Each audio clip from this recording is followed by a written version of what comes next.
So very, very interesting concept now. Business trust, investment fund, that we'll see later, but yeah, business trust.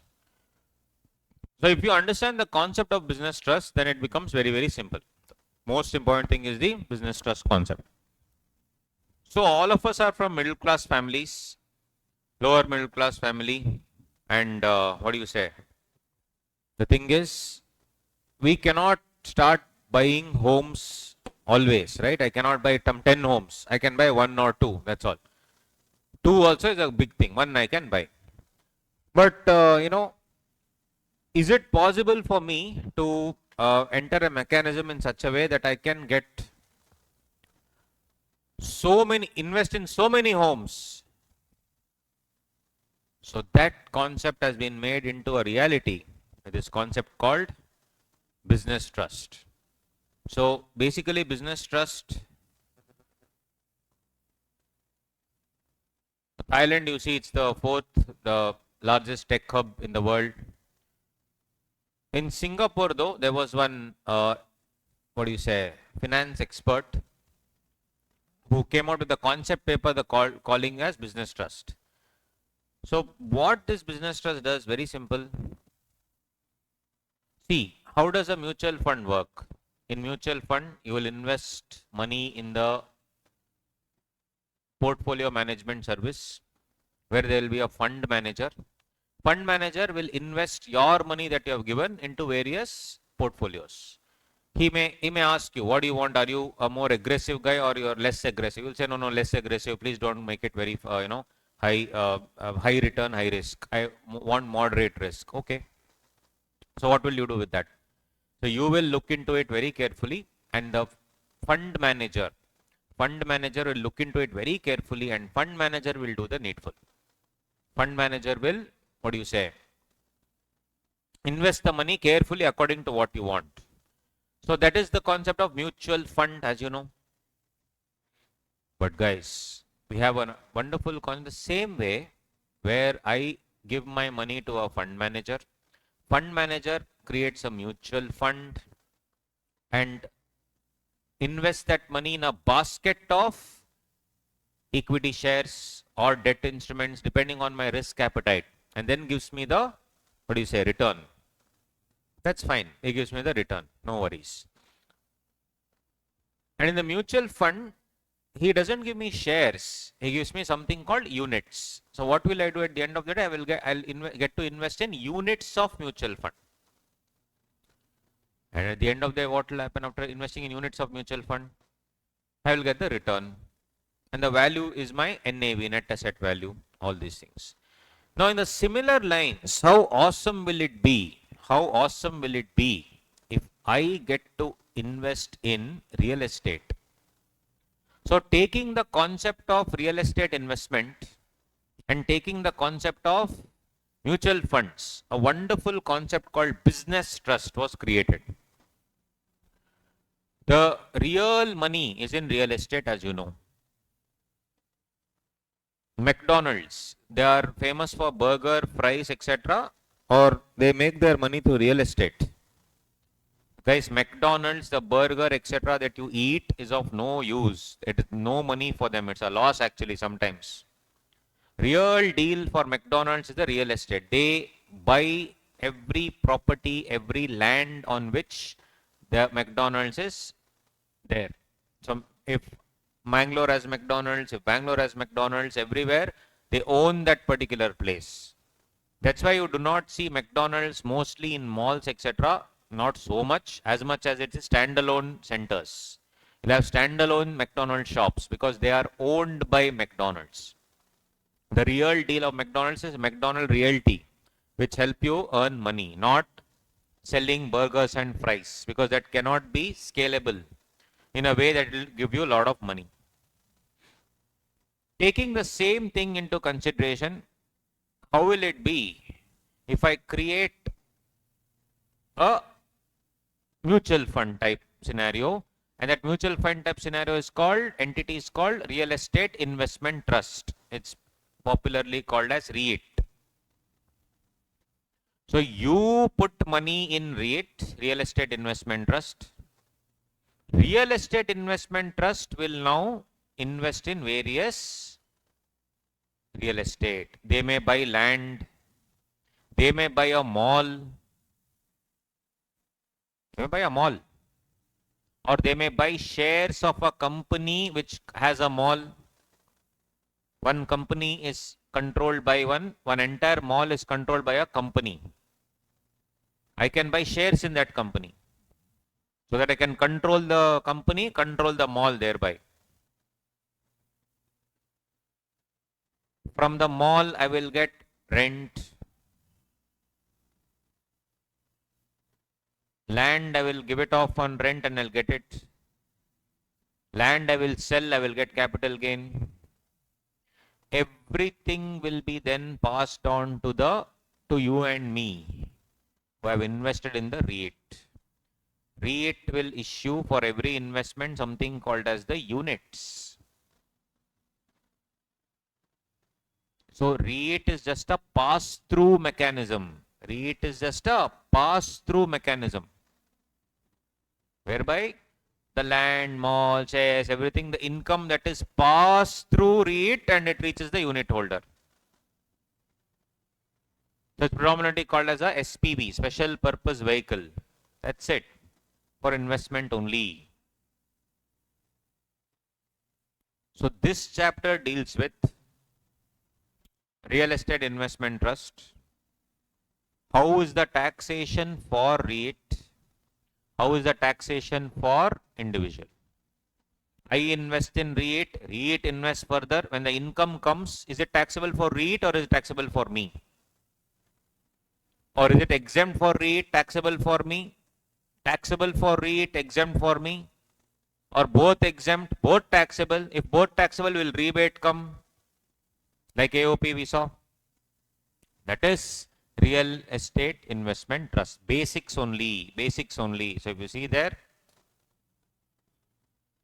REIT is an investment vehicle created for making investment in real estate properties, and InvIT is a investment vehicle for making investment in infrastructure projects. That's all. Both are the same only. One is for real estate, one is for infrastructure projects. You can make the investment directly or you can start one more company, special purpose vehicle. SPV, special purpose vehicle.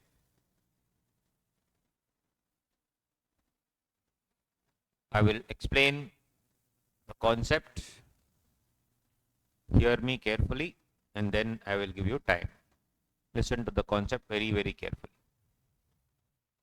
This is the full chart, full thing you'll understand here. There is a mall called Rajni Mall. I will open a REIT, which is a business trust, and I will have some investors. Point number one, investors are pumping in funds into the business trust.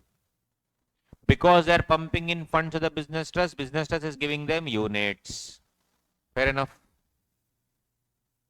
Then the business trust is directly investing in land and building. For example, Rajni Mall. When they are directly investing in Rajni Mall, there are many shops which they have given it on rent. That rent will directly come to REIT. See, point number 4, REIT. And REIT will now pass on that income to investors. Clear? Point number 5. Apart from that, there is a company, let's say DLF Limited. DLF Limited has 100% shares in DLF Realty. This DLF Realty is investing in land and building. Now, DLF Limited shares are bought by REIT. See, point number 6. DLF Limited shares are bought by REIT. And in exchange, REIT gives them units of REIT to DLF Limited. DLF Limited controls what? DLF Realty. DLF Realty is the investment vehicle through which I'm investing in land and building. So DLF Realty will become my SPV, special purpose vehicle. Because REIT is actually investing in land and building through DLF Realty Limited. Here they are doing directly. You see here, either directly Rajini Mall or through SPV, DLF Realty Limited. Right? So shares of DLF Limited are sold to REIT, and REIT is giving what? Units of REIT to DLF Limited. Apart from that, REIT can also directly give loan to SPV to get more and more sales. Interest also they are earning. Interest also they are earning. Point number 9.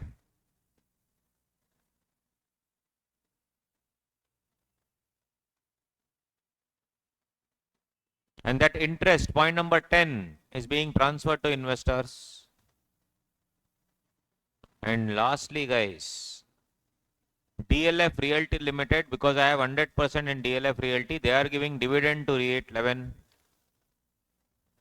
And REIT is transferring that dividend to investors again. So what is the income of REIT and what is the income of investors?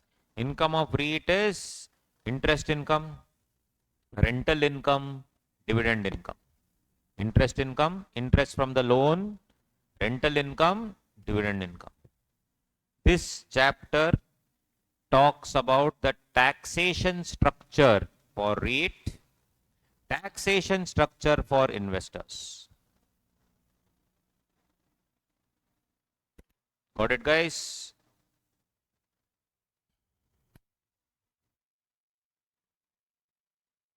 So this is the scene. Okay. Now we have to discuss the taxation of it. Very interesting, no? Interesting concept. We have to understand the taxation of this now. What is the taxation portion? See?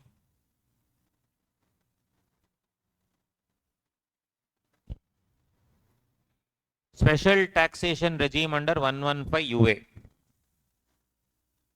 It provides a pass-through status to business trust. Means what? Interest income, dividend income received from SPV in both REIT and InvIT, and rental income in case of REIT. So 3 types of income I told you, no? Interest income, dividend income, rental income. Interest income, dividend income under 1023 FC, rental income FCA. Incomes, all these incomes are exempt in the hands of the trust. It's just a pass-through. I'm like an intermediary. You invest in me, I will invest, it will come to me, I will pass on to you. So there is no income for me. So interest income, dividend income, rental income exempt for me. But for you as an investor, you will be charged the tax. Hence, under 115 UA, these are taxable in the hands of unit holders unless specifically exempted. It is taxable in the hands of the unit holders unless specifically exempted.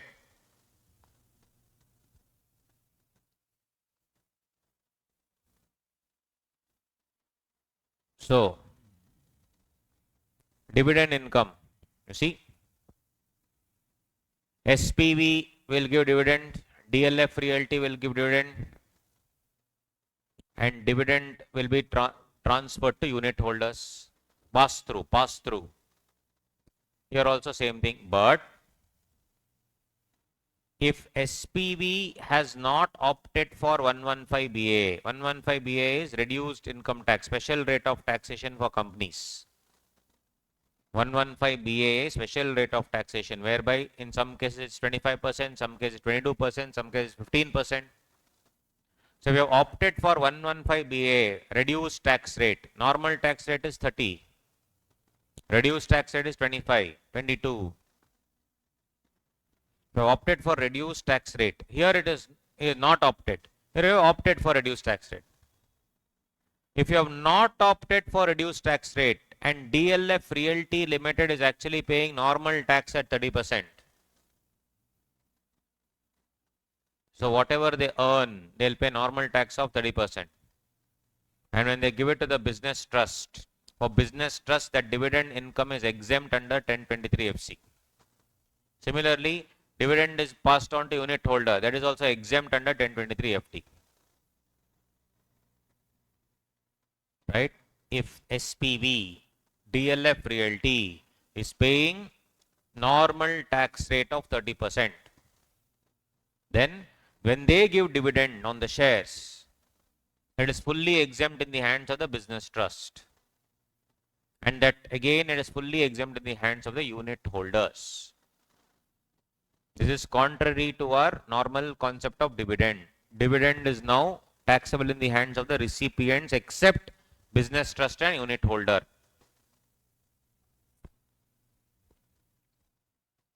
On the other hand, if SPV has opted for 115BA, if SPV has opted for 115BA, means they are paying lesser tax.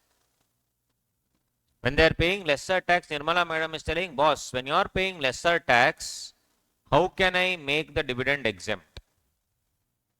First of all, dividend should not be exempt. You have to pay tax on dividend anyway. But still, for business trust, I have given a special provision. If the SPV at Realty Limited is paying, has not opted for 115BA and is paying proper tax, then I will exempt the dividend. But when they have opted for 115BA and they have not paid full tax, or when they have not paid full tax, they have paid less tax, then dividend will be exempt under 1023 FC. This dividend exempt under 1023 FC, it will come to business trust. Business trust will give it to unit holders. This dividend is taxable under 115 UA3. This is taxable. SPV pays less tax, you pay more here. And when the business trust is paying to unit holder, guys, in TDS I told you that TDS portion we will do later. That is this section 194 LBA. For residents 10% they will deduct. Non-residents and foreign company 10% they will deduct. So when they are giving payment from business trust to unit holder, 10% they will deduct. Hope you understood, guys.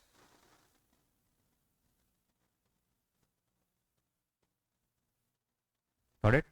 Simple. Interest income. Interest income, very simple, guys. Business trust is giving loan to SPV. SPV is giving the interest to business trust. Interest is exempt under 1023 FC. And this interest is obviously passed on to unit holder. They are passing on, taxable obviously. Why will I exempt it? 100% taxable. Now again, I will give a TDS under 194 LBA, resident 10%, non-resident 5%.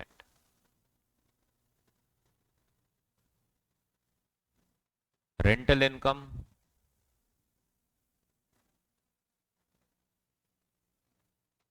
Business trust.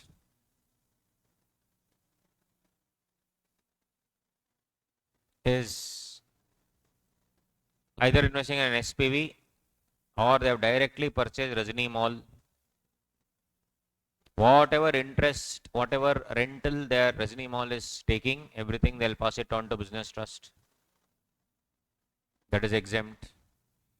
Now this rental income again is being passed on to unit holders. That is taxable. Obviously taxable. Pass through. That's the meaning of pass through. 10%.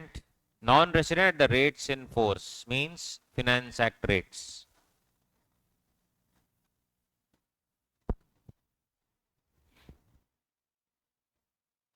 Then one special provision may come. What if business trust sells off Rajini Mall? They found it is not worth it. They decided to sell the Rajini Mall. Capital gain will come now. Guys, that is very simple. Capital gain is always taxed in the hands of the business trust. Unit told us it's exempt. It's a special case. Capital gain is taxable under 112A or 112 for LTCG and STCG 111A. We know that 12.5%. 111A 20%.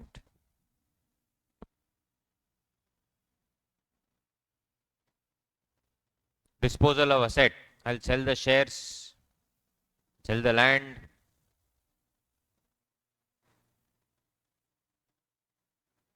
I only have to do these things. Let's say now business trust is doing some share trading. Business trust has put in some FD. Business trust has given extra money somewhere else in a risky investment. Options and futures they are investing. But they're still making income.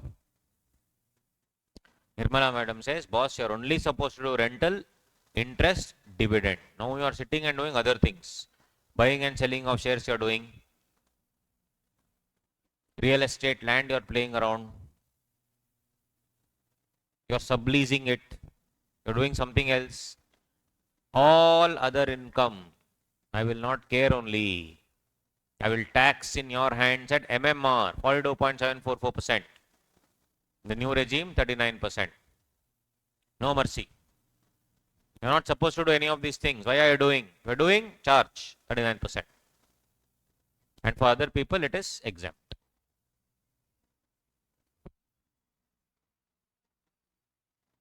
Hope you got the point. So guys, all this was happening, no problem. But you know what people were doing? Very smart, very, very smart in this entire structure. They were giving, so basically the unit holders were giving money and the REIT was investing everywhere. And return, what were they giving, guys? One was interest. Second one was rental income. Third one was dividend. And the money was so much that REIT started repaying the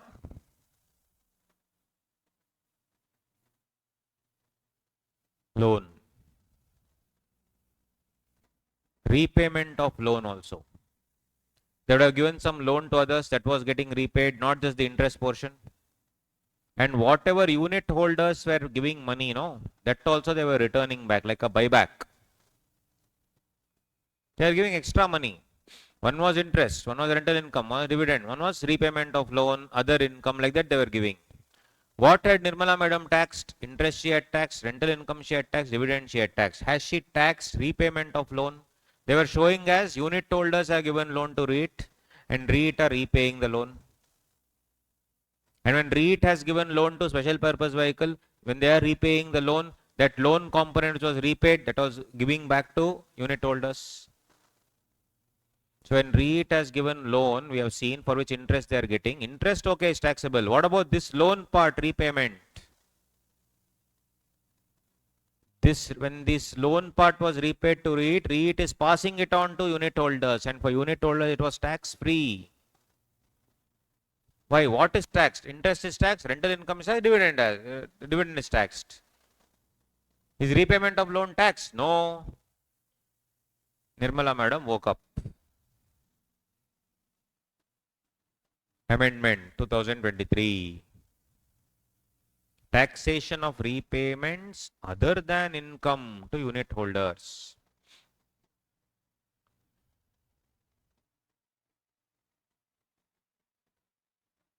So what did she say? In case of distribution made by business trust to its unit holders which are shown as repayment of debt or capital reduction, same will be taxable in the hands of unit holders.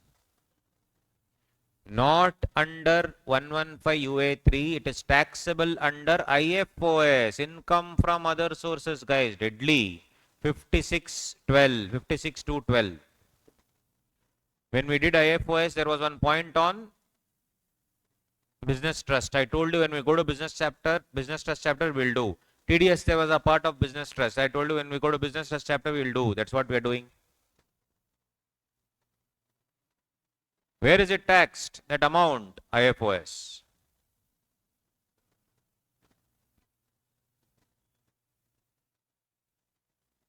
Right? How? We'll see. Specified sum Aggregate sum distributed by the business trust with respect to such unit during the previous year or earlier previous year, which holds or any other holder any other time. Nothing you'll understand. Good. You see, any amount which is paid not in the nature of this income. Which income? Interest, dividend, rental. Point number A will be the full amount that you have distributed which is not in the nature of interest, dividend and rental. That is point number A. Point number B is amount at which unit was issued by the business trust. An amount already charged. Cost of acquisition also will reduce now. What they are trying to tell is, if I spend 200 rupees in a unit of business trust, I am getting interest taxable, dividend taxable, rental income taxable. But what if I am getting something back? 20 rupees I am getting back. Lawmaker is telling 200 minus 20 will be my cost of acquisition. Cost of acquisition now will be 180 rupees. I got 120 back. My cost of acquisition whenever I'm selling. When I'm selling these units, whenever some other day I'm selling the units. No, I can keep the units or sell. When I'm selling the unit, selling price minus cost. Cost, what should I take? 200 minus 20. In this case, 200 minus 120, 80 rupees. If it is 150, 200 minus 150, 50 rupees. If it is 200, 200 minus 200, cost of acquisition will be taken as nil. Because guys, this is repayment of capital. It is not other income. I gave my investment, I got return. It is fully taxable. But repayment of capital also I am taxing now. In what way am I taxing? I am reducing the cost of acquisition. Makes sense. Because if I give you 200 and you give me 220 rupees back, apart from that you will give me interest, dividend, rent, everything you give me. How fair is that, guys? It's like I have not invested anything, I am getting all this income. Interest, dividend, rental income, taxable, no doubt about it. But this also, no. I paid 200. Why should I get that benefit now? Deduct 200. Make the cost of acquisition 0. Capital gain. What about IFOS? That I will discuss here. You see, these are the examples I'll give you. See. Mr. Narendra. I'll explain everything, then give you time. Just hear me out, that's all. Mr. Narendra had units of business trust 220 rupees. In the year 1 to 10, they distributed 200 rupees per unit overall as debt repayment. How much I spent on the unit? 220. How much they gave me back? Every year 20 rupees they are giving back. This is other than interest, other than dividend, other than rental income, mind you. Every year they are giving me back 200, 200, 200, 200. From cost of acquisition, 200 will be reduced. So tomorrow when I am selling the unit, cost of acquisition will be 220 minus 200 rupees. Cost of acquisition will be how much? 220 minus 200.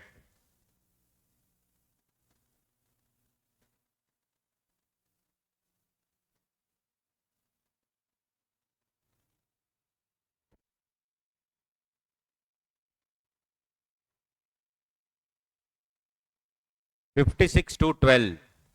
Point number A is what? Amount distributed as debt repayment, 200. Point number B is what?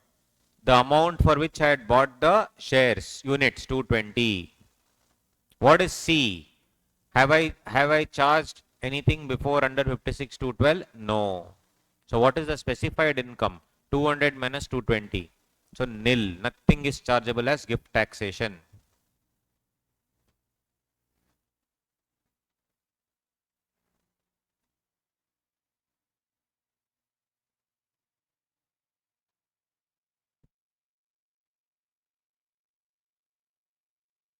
Okay.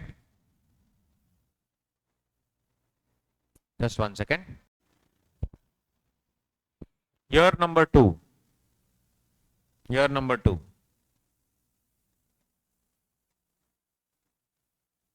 Year 11, sorry. 10 years, how much you got? 20, 20, 20, I got. Year 11, I got 30 rupees extra. So what will be my cost of acquisition? 220 minus return. Return is how much? 200 plus 30. 230. Cost will be nil. IFOS. What is IFOS? Point number is total amount of money that I have received other than interest, other than dividend, other than rental income. 200 plus 30. 200 was here. 30 was here. 230 rupees. B. Cost of acquisition 220. C. Have I charged under 56 212 before? Nil. So specified income is A minus B minus C. So guys, actually 230 I have received. 220 I have actually spent. 10 rupees will be gift taxation, not gift taxation, income from other sources. Income from other sources. Right? See the first example. Units of business trust 220. How much you distributed? 200 as debt repayment. So from cost of acquisition, what will you reduce? From cost of acquisition, what will you reduce? 200 rupees you will reduce. Why? Because 220 I have spent, 200 you have given me. 220 minus 20. Cost I will taken as 20 rupees only. This is on the 10th year. And 56 to 12, is there any chargeable to tax? No, because 220 is the cost. 200 I have received. Have I received anything extra? No. Very simple, guys. If I have invested 200, you have received 200, cost of acquisition is nil. The moment you have received more, you have received 40 rupees extra. Cost will be nil only. Cost will stop here. For this 40 rupees, 56 to 12 will come. Very, very interesting concept. Hope you understand. Hari, did you understand? So in this example, 220 I invested, 200 I got. Cost is 20. Is there any extra payment? No. So A will be what? How much extra I have received? 200. B is what? Cost 220. C is nil. Have I paid 56 to 12 before? No. So specified income is nil. This is called specified income. Second year, in the year 11, extra 30 rupees you are paid. 200 I have given. 230 I have received now. How? 200 plus 30. So cost of acquisition is nil, but it is going beyond the cost. Going beyond the cost. By how much? 10 rupees. How 10 rupees? Cost is 220 rupees. And I have received how much? 230 rupees. What is the extra amount you are earning? 10 rupees. The 10 rupees will be taxable under IFOS 56 to 12. Year number 12, extra 20 rupees you gave. Cost will still remain nil. So 200 I invested. How much I got back? 250. 200 gets cancelled. How much is extra I received? 50. In this 50, 10 rupees I already taxed last year. How much I should tax this year? 40. Common sense. There you go.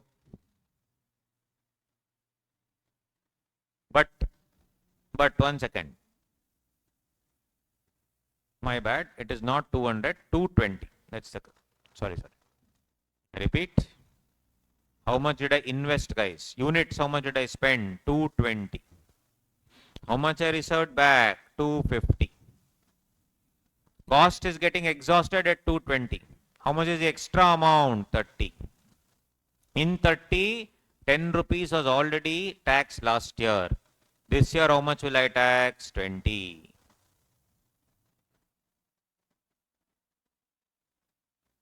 In the first year, how much I invested? 220. How much I got back? 200.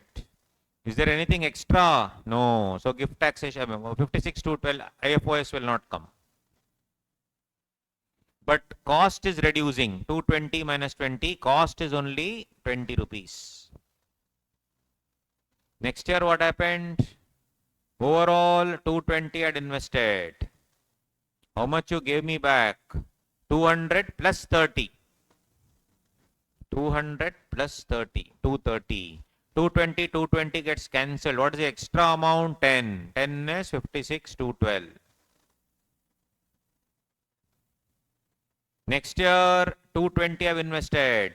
230, 220 anyway was there. 200 plus 30 anyway was there. 230 plus extra 20 I got this year. 250. In 250, 10 I've already taxed. This year I will tax 20. Got it? So it is here.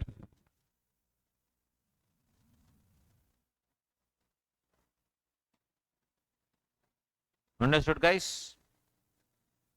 All of you, did you understand? Yes or no? Give me thumbs up. This is the amendment. Yes or no, all of you? That's about business trust. Yes, guys. So, next, the chapter is taxation of AOP and BOI, association of persons and body of individuals. So, what is the difference between the two? In association of person, they are coming together for a common purpose, common action, and with main objective of AOP is to produce the profit.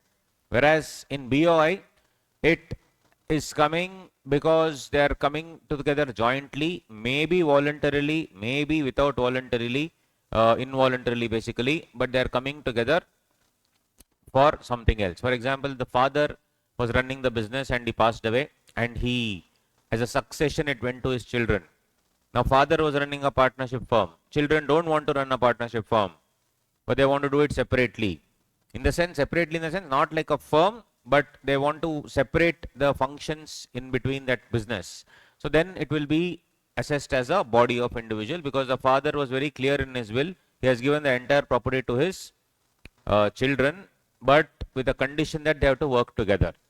So it's given jointly to them. So when it's given jointly to them, they have to work together, right? So then what will they convert it as? They'll convert it as, a body of individuals. So in association of person, voluntarily they'll come together to make some profit. Whereas in BOI, it's predominantly more like your executors or trustees, where the property will go on to through will to somebody else. That's what it is. And in an association of persons, as you see, it is defined as person, which means a company and individual can come together, firm and company can come together. So it's an association of person. On the other hand, body of individuals will only include what? Individuals. So there is a common will and desire among the members to voluntarily join an AOP. But in case of BOI, there is no common will and desire. They are lacking, and it is formed by purely the operation of law. So in the entire section, what do you say, AOP, BOI, there is a disallowance. Even in firm, there is a disallowance under 40B, whereas in partnership firm, there is a disallowance under 40BA. There is a disallowance under 40BA. What are the things which are disallowed? We have bonus, it's called bricks, remuneration, interest, commission, salary. Bonus, remuneration, interest, commission, salary. So any payment by way of interest, salary, bonus, commission, remuneration paid by an AOP or a BOI to any of its members shall be disallowed. To any of its members shall be disallowed. Right? Because it is disallowed in the hands of the AOP, BOI, on which they will have to pay tax. Obviously, they'll have to pay tax on it. But then eventually it will be allowed, for AOP, BOI it will be considered, and for AOP, BOI it will not be taxed. In the sense, it will be exempt. That's how it works. Okay, very, very simple. So, any person can be AOP, BOI, but body of individuals is only, they are individuals coming together. Right? Now, the entire structure, so to speak, we have to discuss about what do you mean by AOP, BOI, which we just saw. Its co-ownership is not included in this. And if it's a group of persons coming together to do some business or earn profit. And what are the disallowances under 40BA? Bonus, remuneration, interest, commission, salary. Then member share. Obviously, it is disallowed for the AOP, BOI. And for the members, they are getting it. And for members, it will be, what do you say? Since it's already taxed in for the AOP, BOI, for members, it will not be taxable. So we have to understand one more thing called member share. 67A. And then there is a taxation aspect to it, normal rate and section 167B rate. And finally, there's a rebate under section 86. So these are the 5 elements of AOP, my dear friends. So one is the definition and meaning, which we just studied. Then the concept of disallowance. The disallowance is what all is disallowed: bonus, remuneration, interest, commission, salary. This bricks you will also remember in partnership firm. Bricks is disallowed in partnership firm also. And members share under 67 capital A, member share will be there. Then taxation. Taxation will be at normal rates, and then 167B rates are different. Rebate under section 86 read with 110 is also there. That is also there. Very, very simple. These are the 5 elements that we have to understand. Very simple, guys. Got it? So in that we have discussed 231.5, and now disallowance we have to discuss more in depth. And then we'll come to the member share and all those things, right? Right.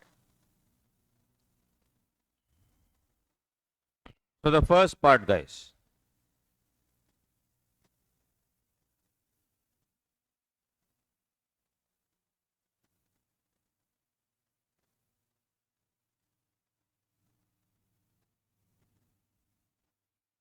If member is giving a loan to the AOP,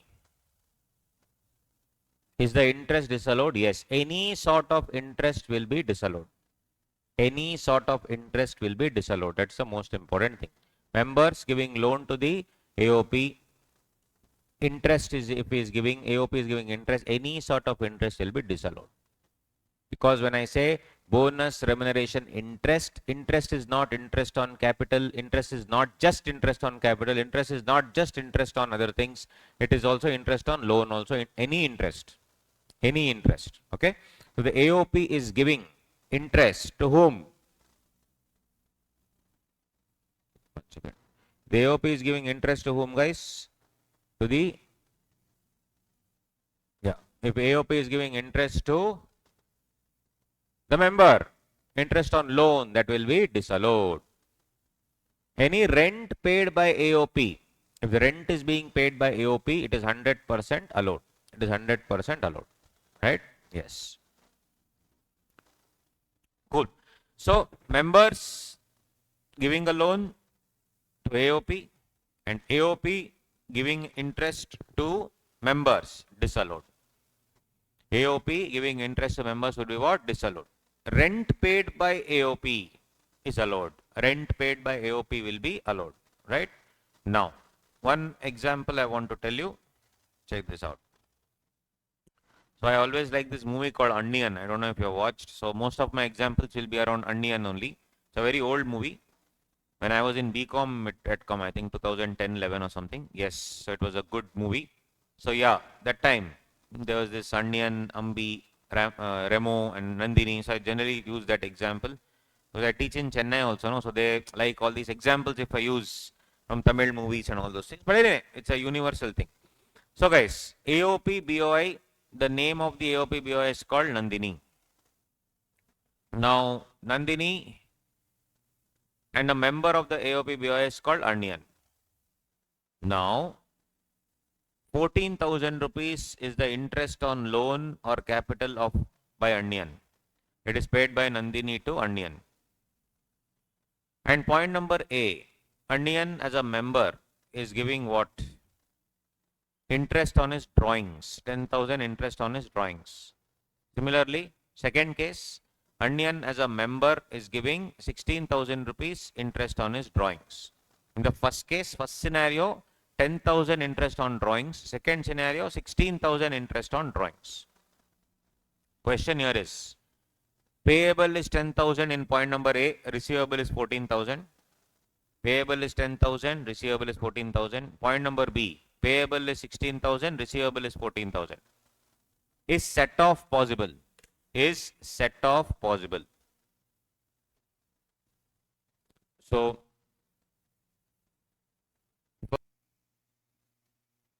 guys, if you see the Bear Act, you see here, when interest is paid by an association to a member who has also paid interest to the association, The amount of interest to be disallowed under this section shall be limited to the amount which payment of interest by the association exceeds the payment by the member to association. The set off is definitely possible. So is set off allowed? Explanation 1 to 40BA. Yes. 14K minus 10K. 4K will be disallowed after setting, because 14K is the interest to be paid by the association to the member, right? So what is it? 14K minus 10K. 4K will be disallowed. Reverse case. 14K is what I have to receive. 16K is what I have to give. I will set off. Remaining 2000 rupees will be taxable in the hands of AOP and BOI, because the amount is more, no? 16K it is. So in the first case, 14K minus 10K, 4K is disallowed. In the other case, 16K minus 14K. So 2K will be the income to AOP BOI that will be taxable in the hands of AOP and BOI. Right? Next example, guys, check it out. Here, AOP BOI, Onion, who is a member, is receiving 20,000 interest on loan or capital, whereas Ambi is giving 12,000 rupees interest on drawings. So one member is receiving capital, the other member is paying drawings. Can this be set off? Check out same explanation 1 and tell me, can this be set off?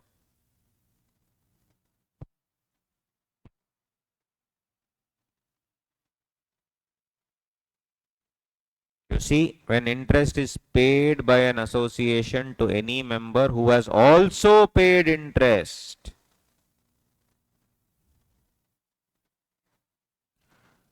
shall be limited to the amount by which payment of interest by the association to the member exceeds the payment of interest by the member. It can't be separate people. It could be the same. It should be the same person, because it says also, who has also paid interest.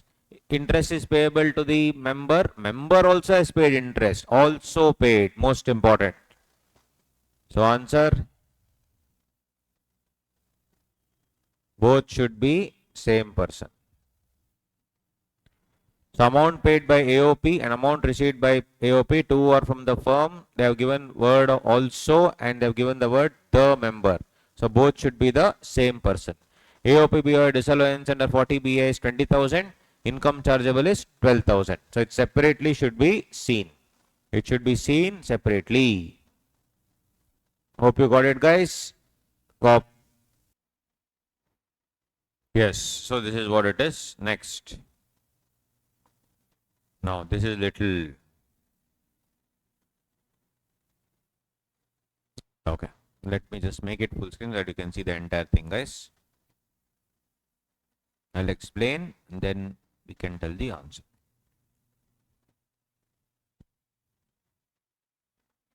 Okay. So Mr. Motte Boss is the Karta. Karta representing HUF in a representative capacity. Guys, the member of the HUF is Chandramukhi. Member of the AOP, sorry. Member of the AOP is a HUF called Chandramukhi. I repeat, member of the AOP is a HUF called Chandramukhi. Right? And who is the Karta of Chandramukhi, Mr. Motte Boss? He is the Karta. Represents HUF in a representative capacity. Obviously, HUF cannot become a member. There should be somebody who's representing. No, who's representing? Motte Boss. But ultimately, is representing whom? HUF Chandramukhi. HUF Chandramukhi now going ahead is obviously a member of the AOP. Now, name of the AOP is Rara. And this is Aptamitra movie. Chandramukhi movie, sorry. Now, point number A. Rara is giving interest on capital. Point number A. Because Chandramukhi would have put some capital, no? Interest on capital. Then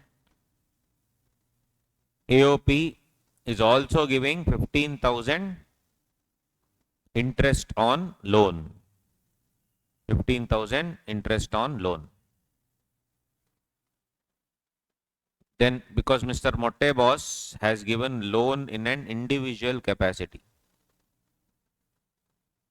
And Chandramukhi has also given loan in the HUF capacity. I'll again explain. Rara is paying 10,000 interest on capital, point number 1. The same Rara is paying 15,000 interest on loan, which Chandramukhi has given. Then Motte Boss also has given loan in his individual capacity. And point number C, Rara is giving interest paid on loan also, 8,000 rupees given by Motte Boss in individual capacity. Chandramukhi has also given loan in HUF capacity. Motte Boss also has given loan. So AOP is giving interest to Chandramukhi and AOP is also giving interest to Motte Boss in his individual capacity. Ultimately, when I say HUF Chandramukhi, it will all go to Motte Boss only. One is collecting it as individual capacity, one is collecting in representative capacity.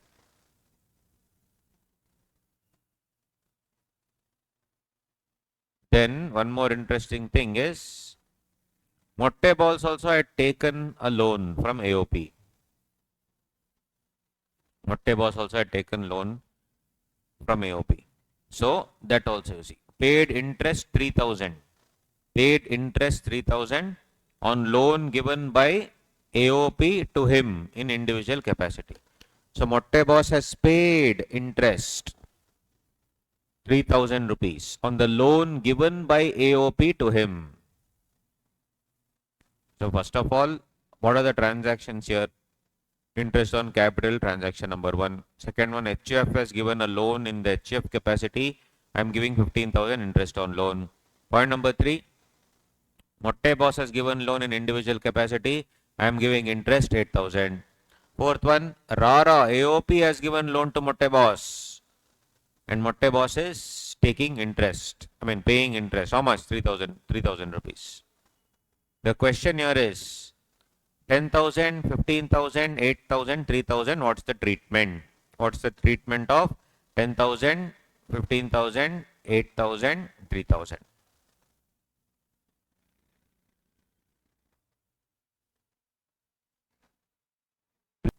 So if I see the explanation here, where an individual is a member of an association for the benefit of any other person, and the other person being referred to in member in representative capacity and persons who are represented respectively. Yes, so explanation 2 only will come. So who is he? Motte Boss is a member in representative capacity and persons who are represented is Chandramukhi HF. Interest paid by the association to such individual or by such individual to association otherwise than as member in representative capacity. Otherwise than means in personal capacity. Otherwise than representative capacity means what? In personal capacity shall not be taken into account. It will not be taken into account as disallowance. On the other hand, if it is interest paid in the representative capacity, then only it will be taken. Simple. So here if you see 10,000 rupees interest on capital, 15,000 rupees interest on loan will be disallowed because it is given to Chandramukhi in the actual capacity. It is given to Motte Boss in the representative capacity because he is representing HF. On the other hand, 8,000 rupees interest paid. This will be allowed as a deduction under 3613. Red weight 43B. It has to be paid before the due date of filing the return of income. And 3,000 rupees that is getting here, no? 3,000 rupees which Motte Boss is giving to Rara, that will be taxable as income in the hands of AOP and BOI. Hope you got it, my dear friends. Very, very simple. This is explanation 2 to 40BA. Got it? Yes. Next. One more example. Mr. Vikram, right? He is a member in a AOP in individual capacity, mind you, not representative capacity. Mr. Vikram is a member of a AOP. AOP name is Loki and Company, and he is a member in an individual capacity. He also is a Karta of a HF Delhi. So what has happened here? Point number A, interest on capital is paid by AOP BOI to Loki, by Loki to Vikram. Point number B. AOP and BOI has given interest on loan 8,000 rupees in individual capacity to Vikram. Point number 3. Delhi HUF has given loan 2 lakh rupees at 10% per annum to AOP BOI and interest is paid at 20,000 rupees to Vikram as a Karta.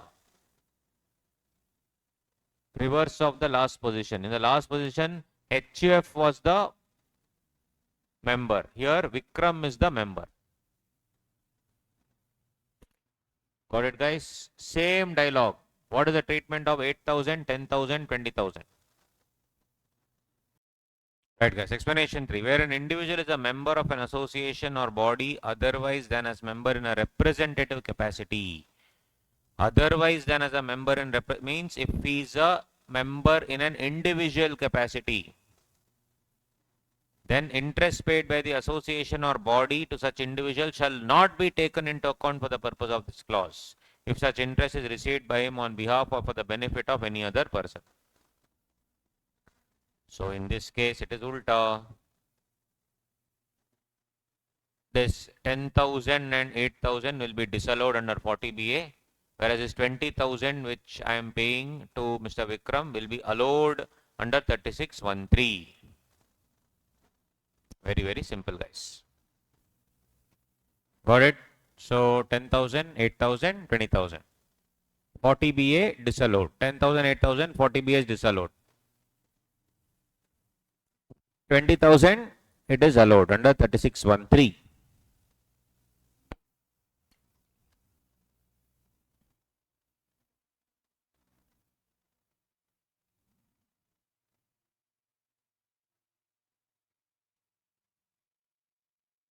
So guys, if you see here, interest everywhere. One example. Karthik is the Karta. Karthik is the Karta of a HUF and AOP and BOI is giving 20,000 salary to Karthik in individual capacity. So 20,000 is allowed or disallowed? So guys, if you see this interesting point, in explanation 2, it only talks about interest paid. Nowhere it talks about salary. Very interesting. Interest. Where is it salary? No, only interest. Does it talk about remuneration, salary anywhere? No, only interest is disallowed. So guys, what do you think? What I am trying to tell is, here you see, interest paid by association or body to such individual or by such individual to association otherwise than member in representative capacity. Means if you are giving an individual capacity, that will not be taken into account. And if the interest paid by association to such individual in a representative capacity, an interest paid will be taken into account. So if you see here, is it allowed or disallowed? Explanation 2 does not cover salary.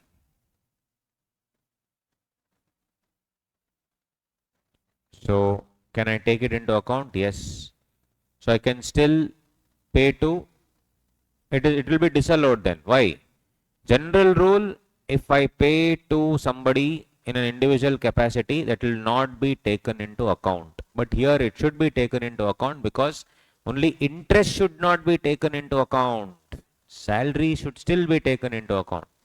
40B is absolutely clear. Any interest that you pay, anything that you pay, bricks, full bricks will be disallowed. Whether you pay in whichever capacity. In that, what should not be considered? Only interest paid is not considered.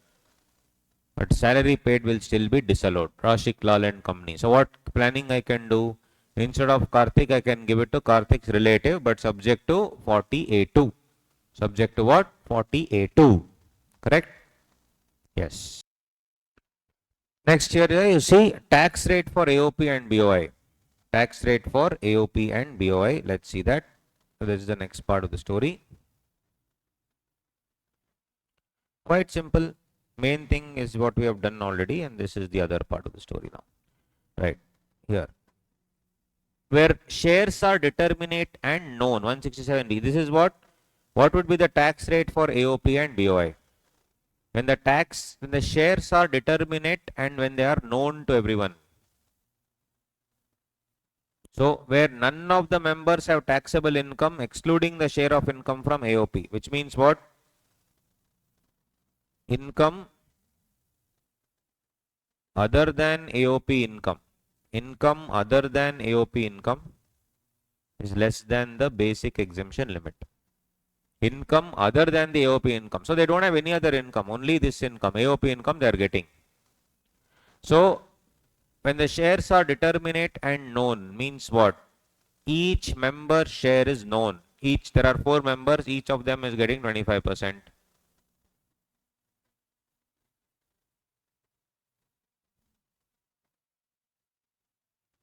When none of the members have taxable income excluding the share of income from AOP. The AOP is taxable at the normal rates applicable to an individual. The AOP is taxable at normal rates applicable to an individual. Means what? So guys, the taxation of AOP depends on the member's share and the member's income. So when none of the members have any taxable income excluding the share of income, then the AOP is taxable at what rates? Normal rates applicable to an individual. Individual rates. Where member has taxable income excluding the share of the income. Member has what? Taxable income excluding the share of this AOP income. Then AOP will be taxed at the MMR, maximum marginal rate, 42.744%. 42.744%. And if it is a new regime, the highest tax rate is what? 30%, but the surcharge is not 37%. No. How do you get this 42.744%? 30% tax rate plus 37% surcharge plus 4% cess, right? And in the new regime, 30% rate, 25% surcharge plus 4% cess. So MMR for the new regime will be 39%. So you can write that 39%.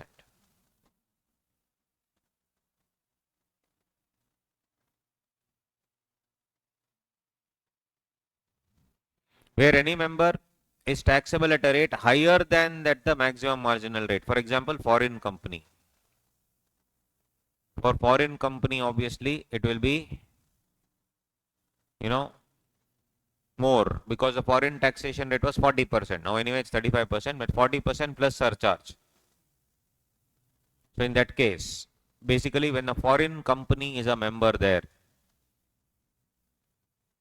the income of the AOP to the extent of the share of such member is taxable at such higher rate. The balance will be taxable at the MMR. Then income of the AOP to the extent of the share of member is taxable at the higher rate and the balance is taxable at MMR. Balance will be taxable at MMR. So only for that foreign company to that income, extent of his share, let's say 25%. On that income, what will it be charged? Higher rate. Because guys, for them it is exempt. No, very simple. For them it is exempt. For foreign member, when he is receiving the amount, it's exempt. So first tax it at that rate and then for him make it exempt. That's the logic, very simple logic. This is assuming that the share is determinate. Some people were doing full scam. They were telling, no, I don't know the share, just to cheat. Because here it's all normal rate and all. No? So to ensure that from happening, ensure that the same thing happens, they were telling, I don't know the share. I cannot understand, ascertain the share, I cannot know what it is. Earlier it was 20%, now it is 40%. Now I don't know, I still have to sit and discuss. That's why it used to happen before because AOP was a different structure. So now they said nothing doing, boss. They made a separate thing. Where shares are indeterminate and unknown. Shares are indeterminate and unknown. Entire income of AOP, that is when none of the members are taxable at a rate higher than the MMR. Means what? There is no foreign company here. Entire income of AOP is taxable at MMR, deadly. They are telling if there is no foreign company in the particular situation and you are now playing around telling that I don't know my share, this share, that share, you are playing around. I don't care, I'm going to tax at MMR. I don't care. Let the AOP pay a higher amount. But if one member is a foreign company, then I'm going to punish everybody. Entire income is taxable at such higher rate. No questions asked. Shares of the members of AOP shall be deemed to be indeterminate or unknown if such shares are indeterminate or unknown on the date of formation or any time thereafter. You need to clearly fix the deal. You should have a proper share basis. Many AOPs, what they were doing, that share portion only they were not discussing. Other things and all they were discussing.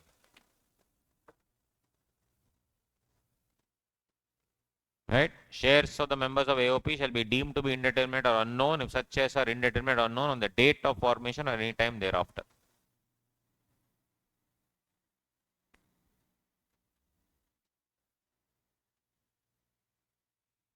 Computation and taxability of the share of income 67A 86110. The gist of this story I'll tell you.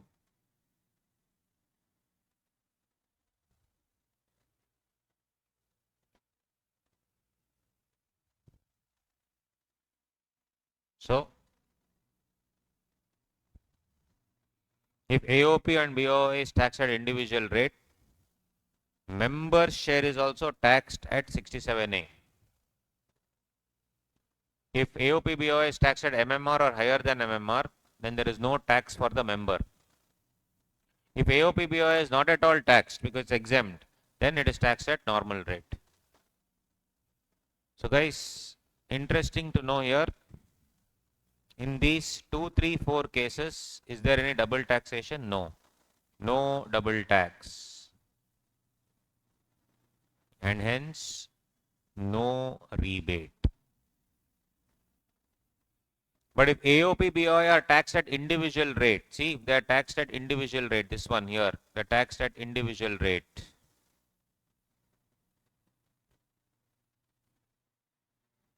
Member also is taxed at 67A procedure. Member is also taxed at 67A. Double taxation. Hence, rebate here. You will get rebate.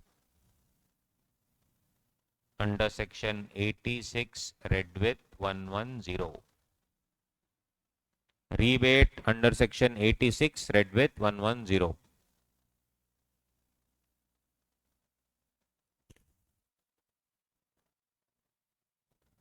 Copy this. So,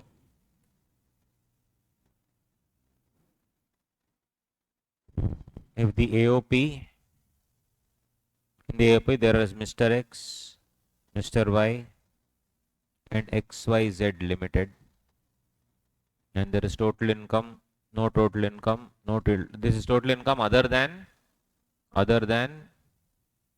AOP income.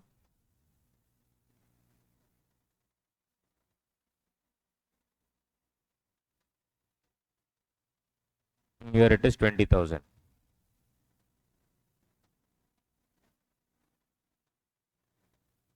Correct. So, AOP is taxed at what rate? Generally, we will write it is at individual rate. Wrong. Because is there any basic exemption limit for the company? No. You see, when none of the members have taxable income, excluding the share of income from AOP means what? Everything should be less than basic exemption limit. Company does not have concept of basic exemption limit. So it will come under point number 2, where any member has taxable income excluding the share of income. It will come under this, so it will be taxed at MMR.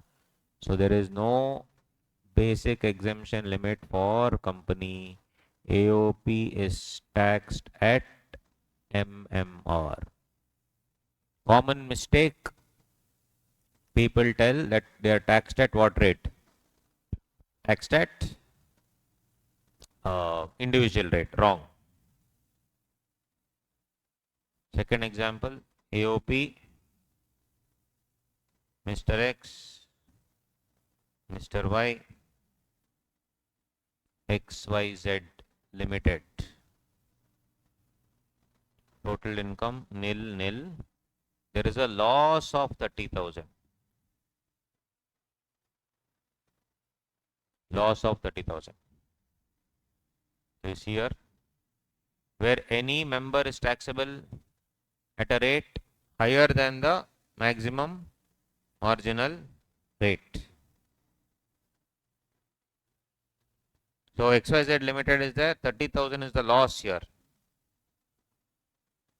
It will not come under any of these scenarios. This went to court and it went to CBDT also. They have clarified the special case. AOP is taxed at normal rates. Because here if you see, where none of the members have taxable income. XYZ Limited, does it have taxable income? No. So AOP is taxed at normal rates.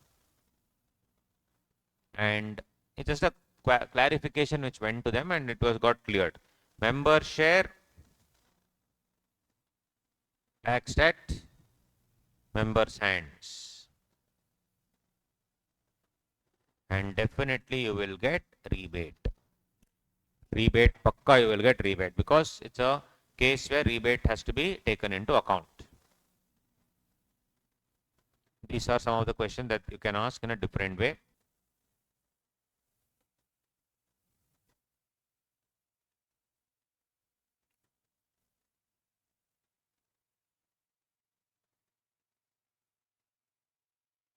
Excuse me. Yes. One more.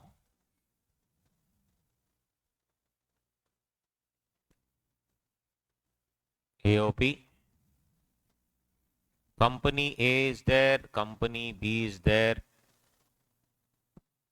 foreign company is there. Total income nil, nil, nil.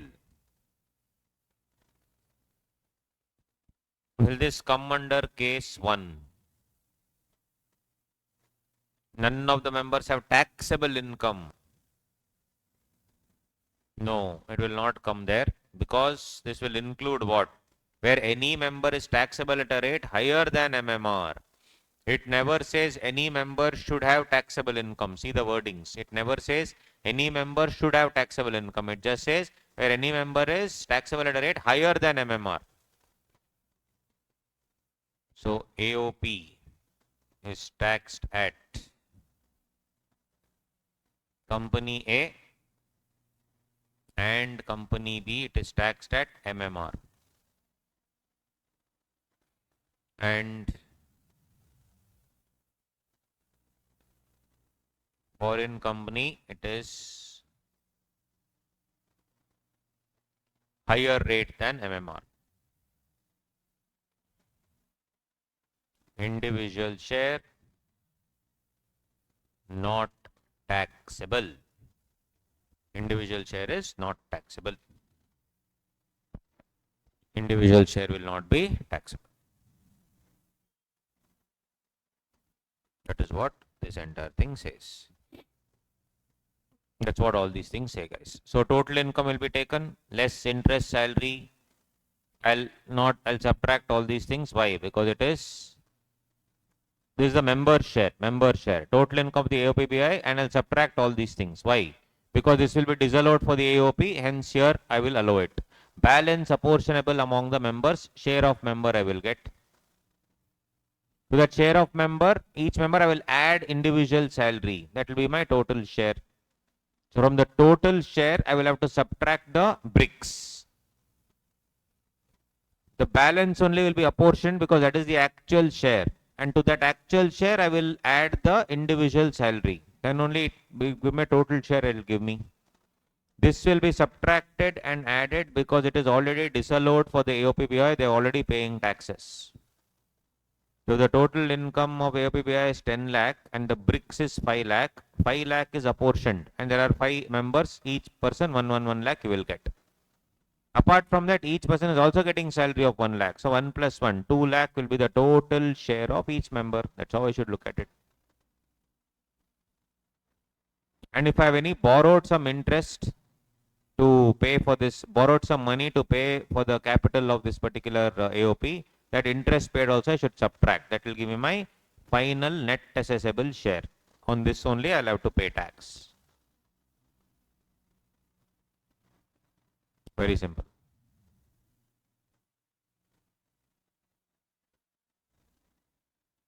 So Nikhil's share of AOP is 3 lakh and his own share is 2 lakh 50. In this case, Nikhil's share is unknown. AOP will be taxed at normal rates applicable to individual. So Nikhil's total income including the share is how much? 23,400. And what is the average rate of tax? Works out to be 23,400 divided by 5 lakh 50, 0.0425%. So to the extent of rebate is allowable at this rate.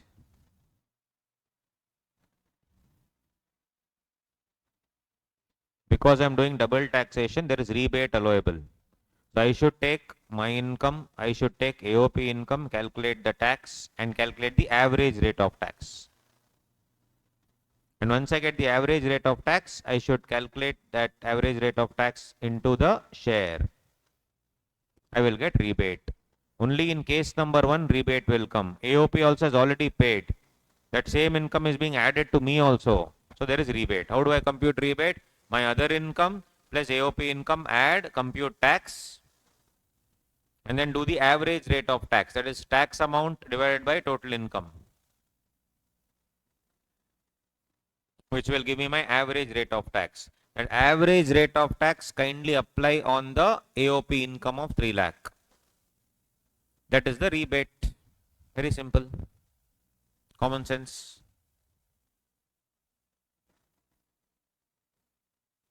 Then in case of dissolution or discontinuance, assessing officer shall make an assessment of the total of AOP as if there is no discontinuance or dissolution, and he will levy penalty accordingly. And every person was a member of the AOP at the time of discontinuance, including the legal representative, shall be jointly and severally liable for the amount of tax. If it is discontinued, assessing officer will feel it is not discontinued. He will do the assessment properly and then he will charge all the existing living members, even representative of the deceased member.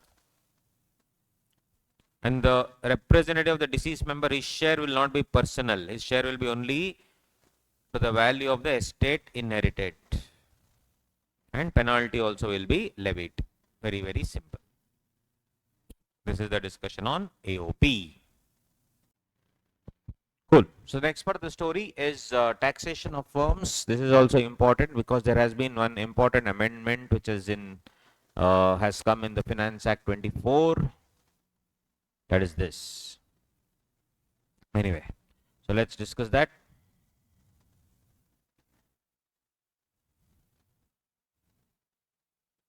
So in partnership firm, we need to talk about what is partnership firm. Then we have to discuss about 184 to 189. Section 40B, which has been amended, rates of tax is given 167 capital A. Then any income received by a partner in a partnership firm, is it PGBP or salary for him? For example, if he received some salary, should he take income from salary or should he take income from business? Obviously income from business. Then share of profit which the partner is getting, is it exempt or taxable? Exempt. Then carry forward of losses, etc. And also in TDS chapter we already discussed the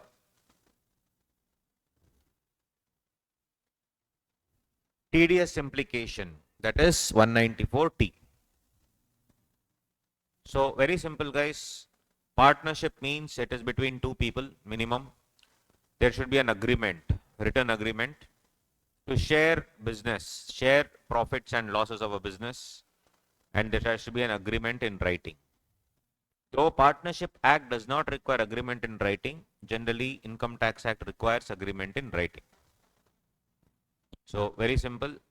PGBP, if there's 20 lakhs for the firm, I will subtract remuneration, subtract interest, 3 lakh and 1 lakh, for example, and allowance is only till section 40B. Whatever 40 small b says, that is only allowed. It is given to the partner, and partner, for him it will be taxed 3 lakh and 1 lakh. It is taxable under section 28. So basically net profit is 16 lakh. And basically why? Because you subtracted this, and this 3 plus 1, 4 is taxable in the hands of the partner. So 20 minus 3 minus 1, 16 lakh, less tax 4.8 lakh, net profit after tax is 11.2 lakh. That would be exempt under 10(2)(a). So if the total income is 50 lakh, profit linked deduction is 50 lakh, total income is nil, tax is nil. Guys, I will not share this nil. This total income only will be shared between P1 and P2. This is also exempt because people were telling if here it is taxable, here it is exempt. In this case, in both the cases, it's exempt. So circular also told it's okay even if firm is not paying tax because of income profit linked deduction. Partners also need not pay tax, no issues. Partner also, no problem.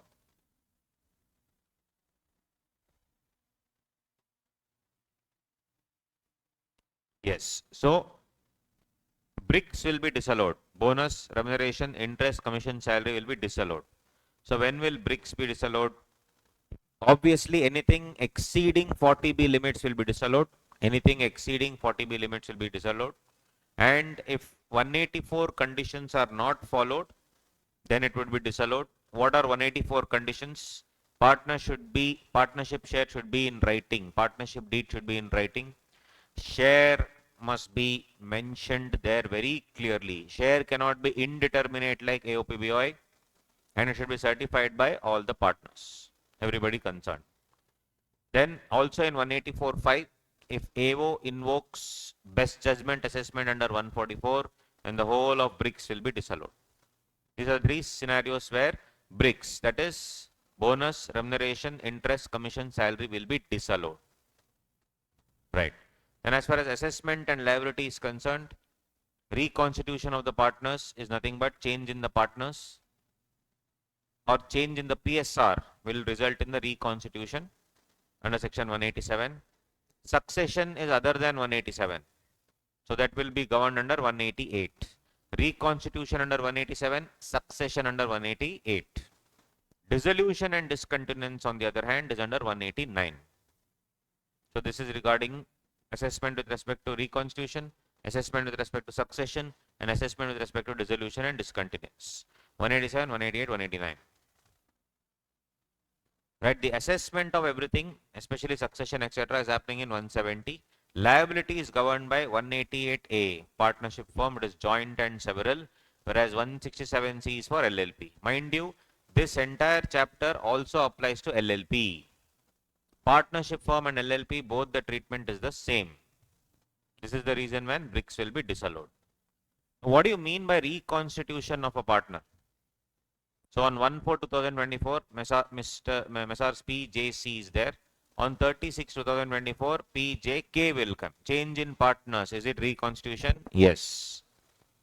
If there is reconstitution, file only one ITR and only one assessment.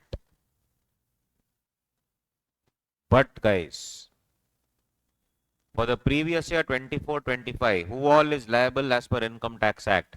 PJCK. All the partners are liable. Interesting to know, all the partners will be liable. That is the rule as per Income Tax Act for what? Reconstitution and succession.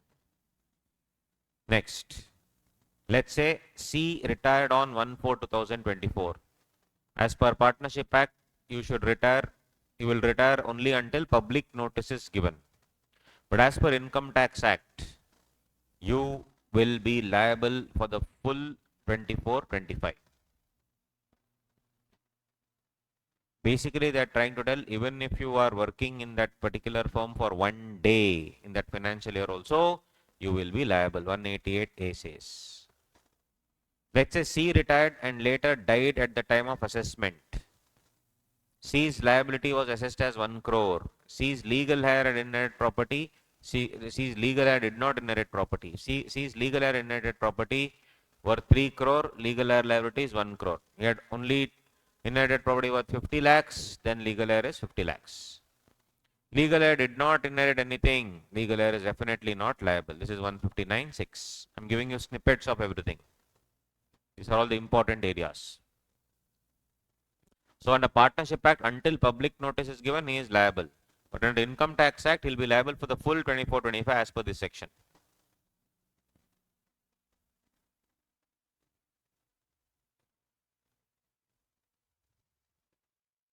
Right? 1424 PJC is the partner. On 30-10-24, PJC will exit, ABD will come. Now guys, this is called as succession. When succession happens, I have to file 2 ITRs, 2 income tax return, 2 assessment will happen.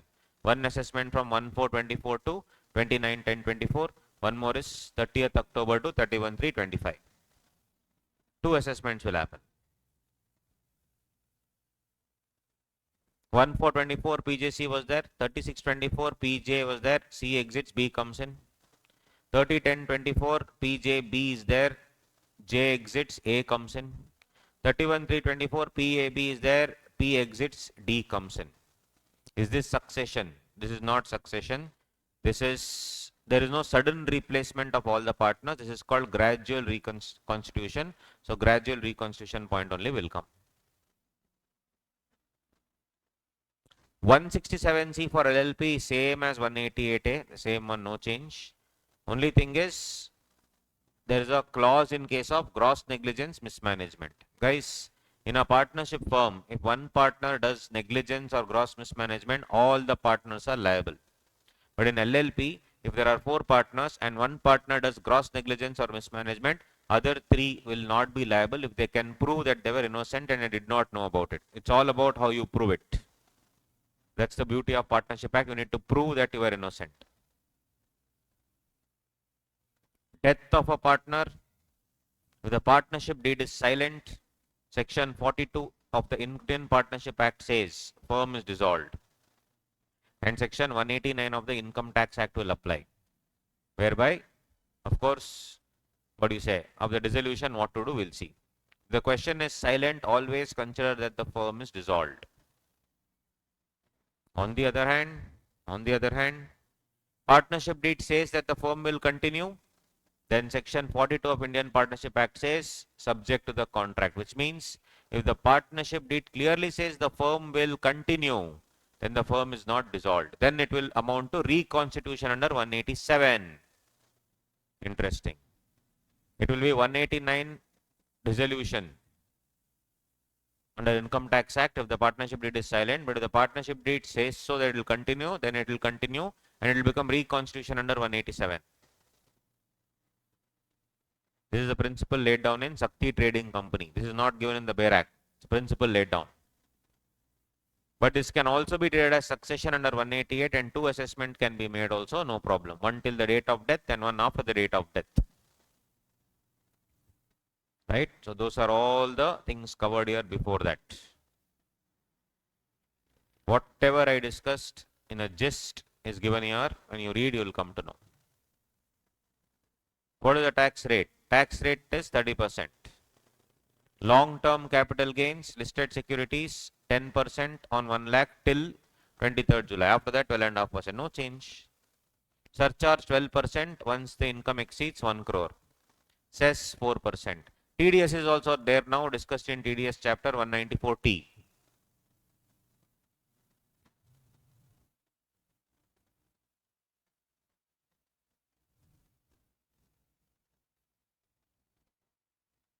Everything discussed in a gist. Then guys, what is the 40B limit?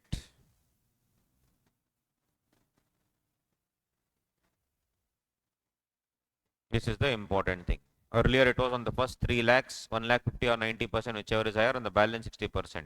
So guys, I have to compute something called as the book profit.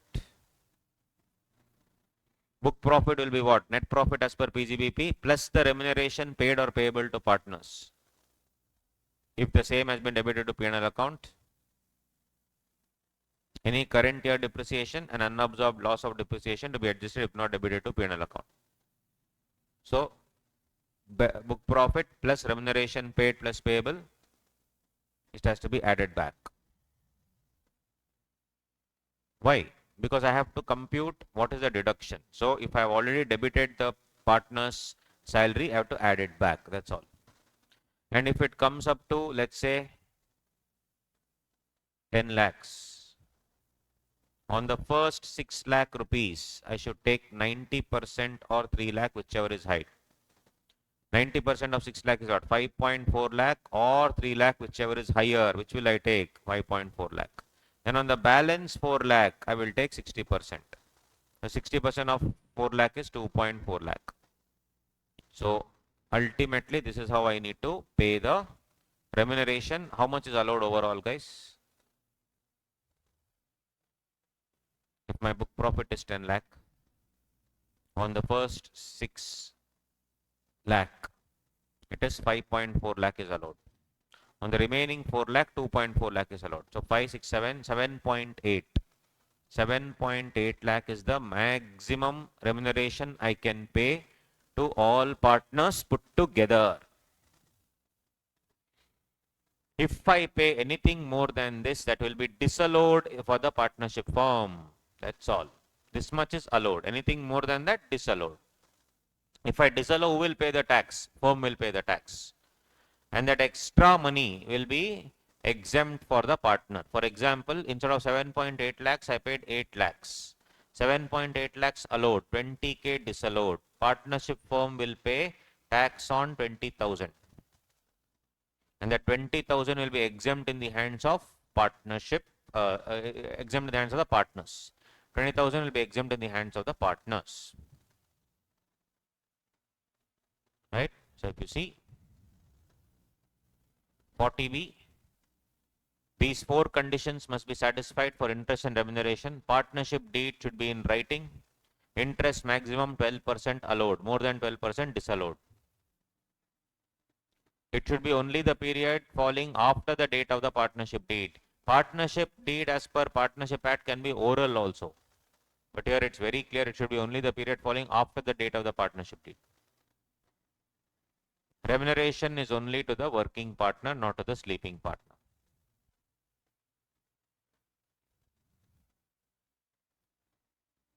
So, remember in AOP BOI we did similar provisions, we'll see now. Onion is the partner of Nandini and Company. Onion is paying interest on drawing 7,000. Nandini and Company, that is a partnership firm, is paying interest on loan 5,000, interest on capital 3,000. Remember guys, in AOP BOI netting off is allowed. In partnership firm, no netting off is allowed. Interesting to note. 5,000 and 3,000 are allowed subject to 40B. 7,000 is income from PGBP. No concept of netting off like AOP BOI. So they can give you in the exam, would your answer change if it is a AOP? Then netting off is allowed if you remember. Then master chart on salary, interest, bonus calculation. Sleeping partner disallowed. Working partner to be mentioned in the partnership deed. Remuneration to working partner, if it is not in accordance with partnership deed, disallowed. Because as per income in Indian Partnership Act, if deed is silent, no remuneration is payable. To whom?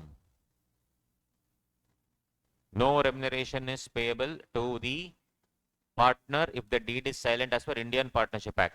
But as per Income Tax Act, if it is not accordance to the partnership deed, then it's disallowed.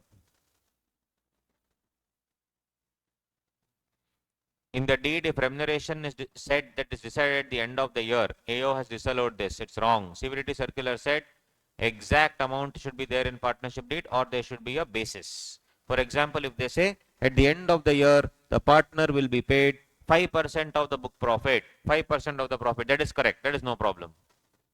But if you simply put one dialogue, remuneration is paid at the end of the year, then AO is right in disallowing it. Retrospective change can I do? Partnership deed as on 1/4/22, no remuneration. On 1/4/24, I will give a retrospective change from 1/4/2020 to 1/4/2024 by amending the partnership deed. 100% disallowed. However, can I do a retrospective enhancement? 1/4/22, 50,000 is a remuneration. Then on 1/4/24, retrospectively a change from 1/4/22 to 65,000. Yes, extra amount is allowed. Retrospective change disallowed, retrospective enhancement will be allowed. Interest on capital generally not payable. Section 13 of Indian Partnership Act says so. But if the partnership deed allows, then Income Tax Act also allows up to 12%. Interest on loan, rate can be fixed by the deed. If deed is silent, rate is 6% per annum as per Section 13 of Indian Partnership Act. But Income Tax Act allows any interest maximum 12% per annum. Any interest paid without authorization by deed is disallowed even though partners have offered it to tax. That's a Kerala High Court decision. It all boils down to partnership deed allowing the same. These are all the hidden points in one place I have made and I am sharing this with you. Then once you start reading, it will be very easy. Book profit, as I told you, after Finance Act 2024. Up to 6 lakh, 3 lakh or 90%, whichever is higher, and balance into 60%. So overall book profit allowed is 6 lakh rupees only. What should I do? Step number 1, net profit as per P&L account. Step number 2, give effect to section 28 to 43C. Basically, they are trying to tell follow PGBP. And then what you should do? Add remuneration if debited to P&L account. Very, very simple. Then, Mr. Iqbal is the partner is the partner and is the Karta. HUF is the partner basically. Mr. Iqbal is a partner in a representative capacity only.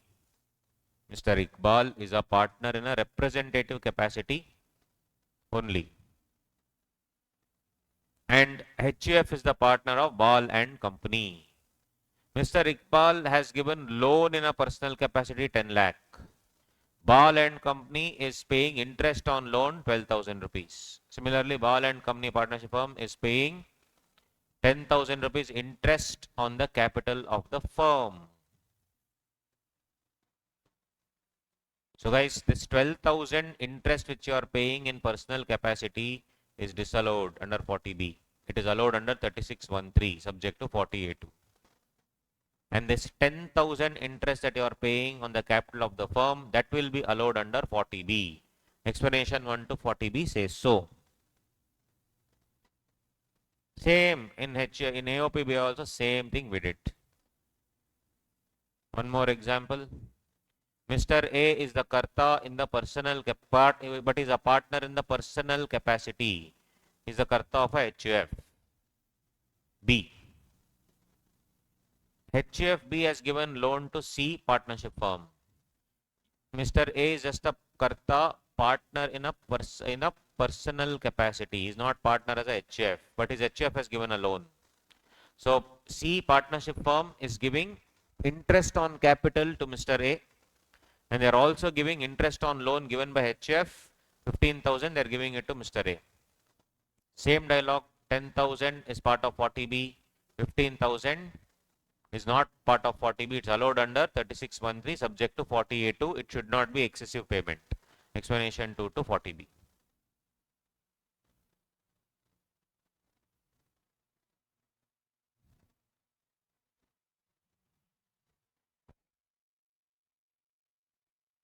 (40B) limits is, okay, here. HUF is a partner of a partnership firm. Karta is in a representative capacity. He is working in the partnership firm in a representative capacity. Salary they are paying 10 lakh. Partnership firm is paying salary to the Karta 10 lakh. 40B limits is 6 lakh. Will 4 lakh be disallowed? Yes, 40B will apply. 4 lakh is disallowed because 1 and 2 covers only interest. 1 and 2 doesn't cover salary. Same discussion as AOP, BOI.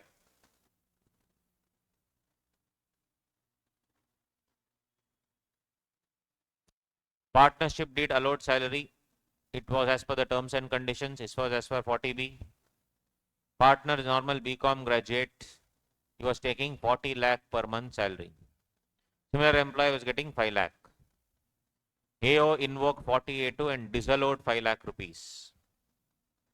The Great City Manufacturing Company case law, they said if remuneration is within 40B, 40A2 will not come. Interesting point. Asked in the MCQ. When I am doing only this section 3613 to outsiders, then I have to see 40A2. If I am paying to partner, I need not see 40A2. If remuneration is within 40B, then 40A2 will not come, guys. What about the unabsorbed depreciation? Retirement. Loss proportionate to the retiring partner will be written off. No carried forward. Be written off. Death. Death happens, but firm is continuing. Loss proportionate to the deceased partner will be written off, no carried forward. When a new partner is coming in or the PSR is changing, loss can be fully carried forward. And when the firm is succeeding, no carry forward benefit to successor. That's why people don't go for succession, because there's no carry forward benefit. However, in all these cases, unabsorbed depreciation can be carried forward indefinitely. I'm only talking about loss here, not unabsorbed depreciation. Got it, guys? So this completes partnership firm. Okay, so let's finish off a very simple concept, that is taxation of political parties and electoral trusts. It's a very easy topic, nothing to worry.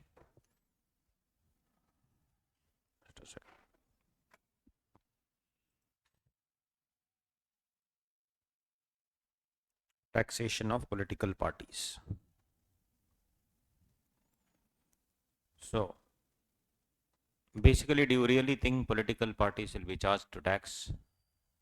No, there will be hardly anything. So there are a lot of exemptions for political parties. Almost everything is there. So if you see political parties, section 13 capital A. 13 capital A political party is eligible for exemption for income from house property, capital gains, other sources, and income by way of voluntary contribution. Whoever gives money, no tension for them.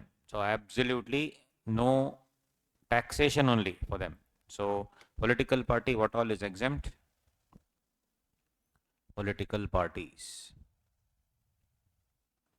So we have exemptions for what? Income from house property, income from capital gains, income from other sources, and all three are still okay. Fourth one is deadly. What is the fourth one? It is voluntary contribution.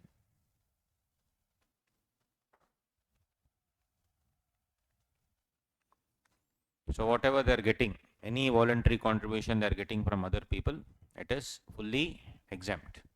Absolutely no money to be taken. And whatever money they are taken, no money to be paid, basically. That's what I'm trying to tell.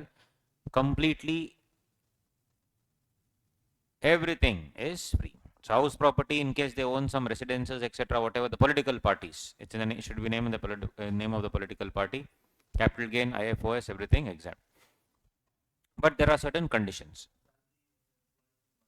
Salary of? Can they be employees? Generally, they will be party workers. So there they will give them. For them, obviously, I mean, I'm talking about taxation of political party, not anything received from political party. So we'll talk about that first. And then for the political party as such, if you are employed in that political party, then of course that and all normal taxation is there. But that is not for the political party, that is for the employees. But I'm talking about taxation of political party. There are certain conditions. First of all, it must be registered under one law is there called Representation of People Act 1951. Then it has to maintain the books of accounts and other documents which would enable the AO to deduce the income. Just because tax is not there doesn't mean you shouldn't maintain the books of accounts. Books of accounts obviously have to be maintained always. That goes without saying. Books of accounts have to be maintained always. So it has to maintain the books of accounts and other documents as would enable the assessing officer to deduce the same, deduce the income. A record of voluntary contribution in excess of 20,000 rupees, including name and addresses, should be clearly mentioned. Who has given this amount? What amount has been given? Everything has to be clearly mentioned.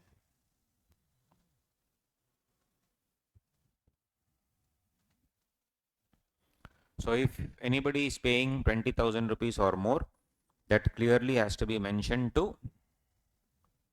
in the political party. That has to be mentioned in the political party.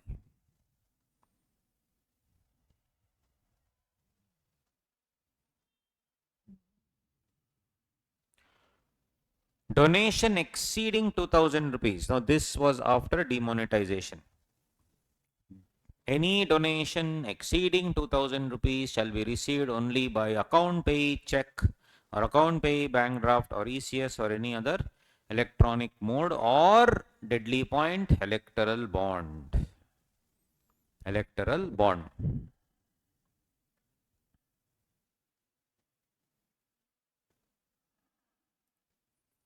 So if I have a political party,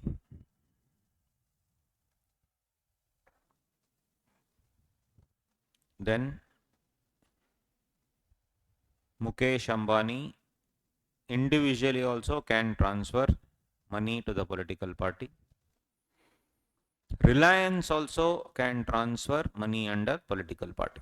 For Mukesh Ambani, there is no other law that will he has to follow. He'll directly do this. But if he is paying more than 2K, then it has to be only through check, ECS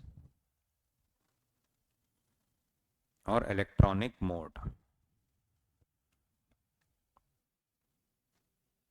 And if it is, you see here, 20K, more than 20K if he's donating, then the political party should maintain the record, separate record.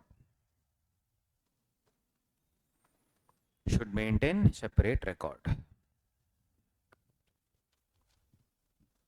Now, as far as Reliance is concerned, for them, Companies Act will come. Companies Act 2013. And Companies Act 2013, which section gives you the right to give political donations? It is, let us check.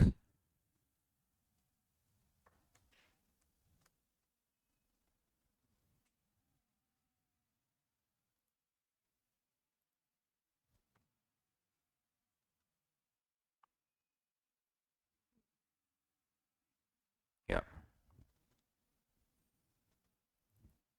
Section 182 gives the power to donate to political party. It says prohibition and restriction. So it says a company other than a government company and a company which has been in existence for less than 3 years may contribute any amount directly or indirectly to any political party. How much amount? We'll see that. So, I mean, just the history along with that final thing we will discuss here only. Which company should it be? It should be existence for minimum 3 years. Secondly, it should not be a government company. Now, Reliance is both. It is not a government company also. It is in existence for minimum 3 years also. So, they can contribute to a political party. They can definitely contribute to any political party.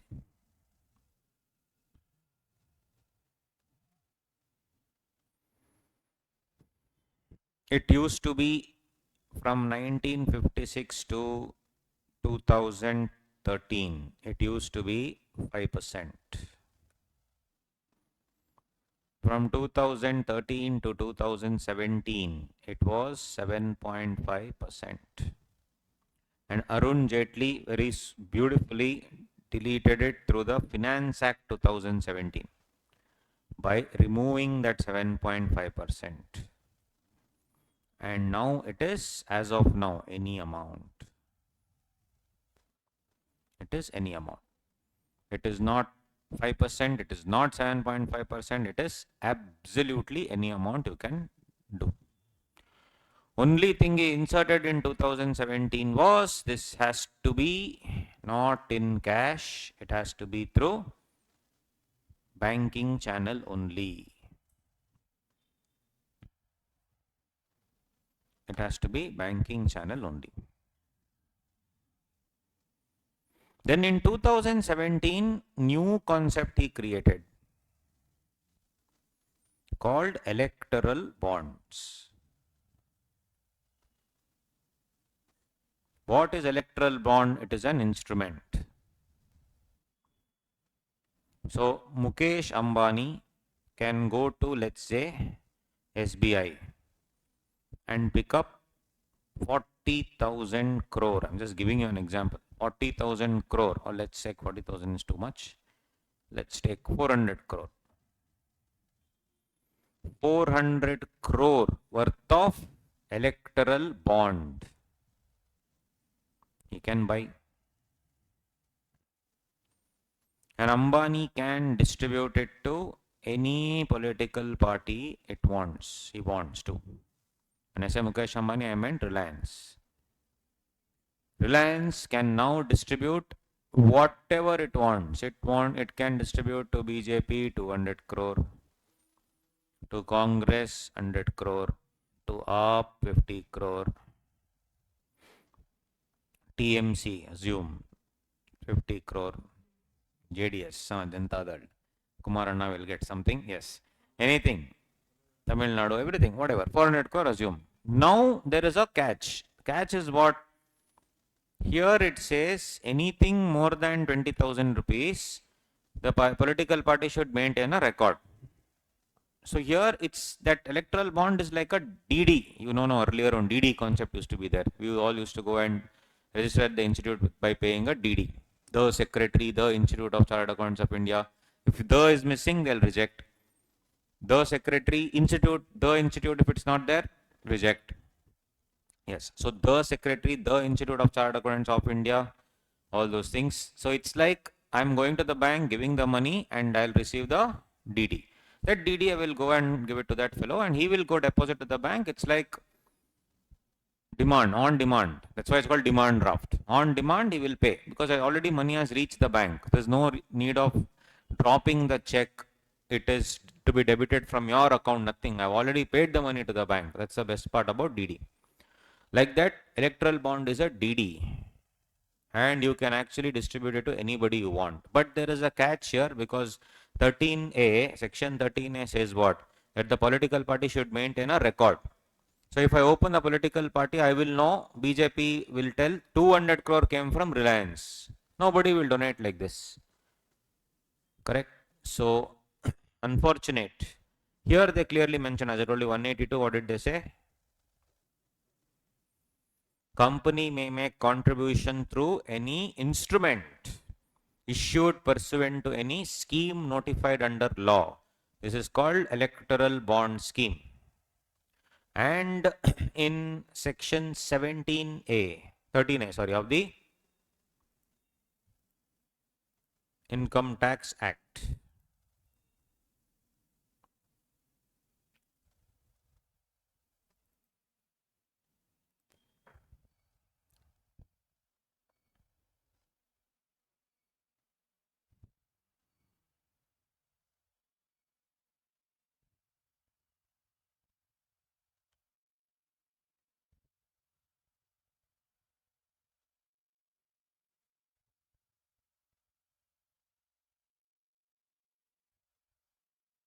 what did I tell you? In excess of 20,000 rupees, such political party maintains a record of contribution.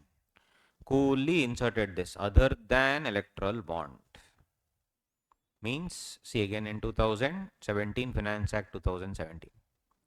Other than electoral bond. So, even if I donate 400 crore, nobody will know how much I donate. And me, if Reliance also need not disclose. If you are buying the electoral bond, Reliance also no disclosure. Yes, political party also no disclosure. Reliance should only tell I have bought 400 crore worth of electoral bonds. Where I distributed, no disclosure needed under Companies Act. No disclosure under Companies Act. Here, no disclosure. Because for this dialogue here, 20,000 should maintain records. They accept electoral bonds. Accept electoral bonds. So the Association of Democratic Reforms, which is headed by Prashant Bhushan from AOP, he put a case, direct writ petition in the High Court, saying, challenging that this entire thing is unconstitutional. The concept of electoral bond itself is unconstitutional because there is no personal liberty. And me, I have a right to information to see who has applied where. You need to disclose. Otherwise, I have a right to inform. Under RTI, if I go and say I want to see how much Reliance has donated, shareholder is going and asking, sir, 400 crores you have taken, who have you given to? I am the shareholder. My money only you are using. So there was no need only for disclosure. This went to High Court. From High Court, it went to Supreme Court. And as you know, Supreme Court decision, they have called the electoral bond scheme as unconstitutional. And they have asked if it is struck down fully. Means what? Now there is no concept only called electoral bond. So that is what is given in the notes, because it was a big scam actually. Electoral bond scam, not scheme. So, yeah. See this Association of Democratic Reforms and others with Union of India 2024 decision. Biggest scam. So this is an important amendment. Definitely it will come in the exam. I mean in some way or the other. Honorable Supreme Court of India struck down the amendment done by Finance Act 27 in section 13AB, which exempts political party from maintaining records received through electoral bonds. So 13A, this dialogue is struck down as unconstitutional. This one is not there. They have told it is unconstitutional, kindly disclose. Because of which they sat and disclosed everything. Ambani and all was very smart. He knew that it would. Which one? Yes, of course. Supreme Court has the ultimate power of deeming any law constitutional or unconstitutional. If anything that you do doesn't go as per the Indian constitution, then gone. Sabrimala, are women allowed or not allowed? Allowed. How? Constitution. Constitution gives freedom of religion. Anybody can embrace any religion as such. That's why they are okay with conversions, because it is freedom of religion. But the way you convert, that is wrong, is what they are trying to tell. But if you get converted to any other religion, nobody can stop you. Right? So what they are trying to tell is, other than contribution of electoral trust, it is, this entire thing is wrong. Every contribution more than 20,000 rupees, you have to give the record without fail. So ultimately, what is the thing? It is the Indian constitution. So Sabrimala was customs and tradition, women were not allowed. Whereas the ladies went and told, I want to go into Sabrimala because that is my constitutional right. Customs versus constitution, who will win? Indian constitution. So here also they said it is right to information is being deprived. If I don't know who's I'm contributing and the political party who you are getting contribution from, that's the reason why Indian constitution, what did they do? Supreme Court struck it down. So as of now, this is not there. That is the important change actually in this chapter. Other things are chiller only. So important thing is this only, that 20,000 rupees, about 20,000 also electoral bond if you receive, you have to disclose now. You have to disclose. So this one,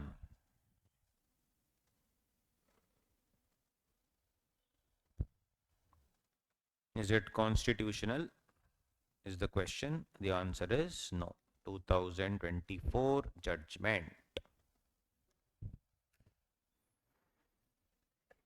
Judgment came, and within 20 minutes I released one reel which explaining in 3 minutes, so that actually became pretty famous. I only released on Instagram.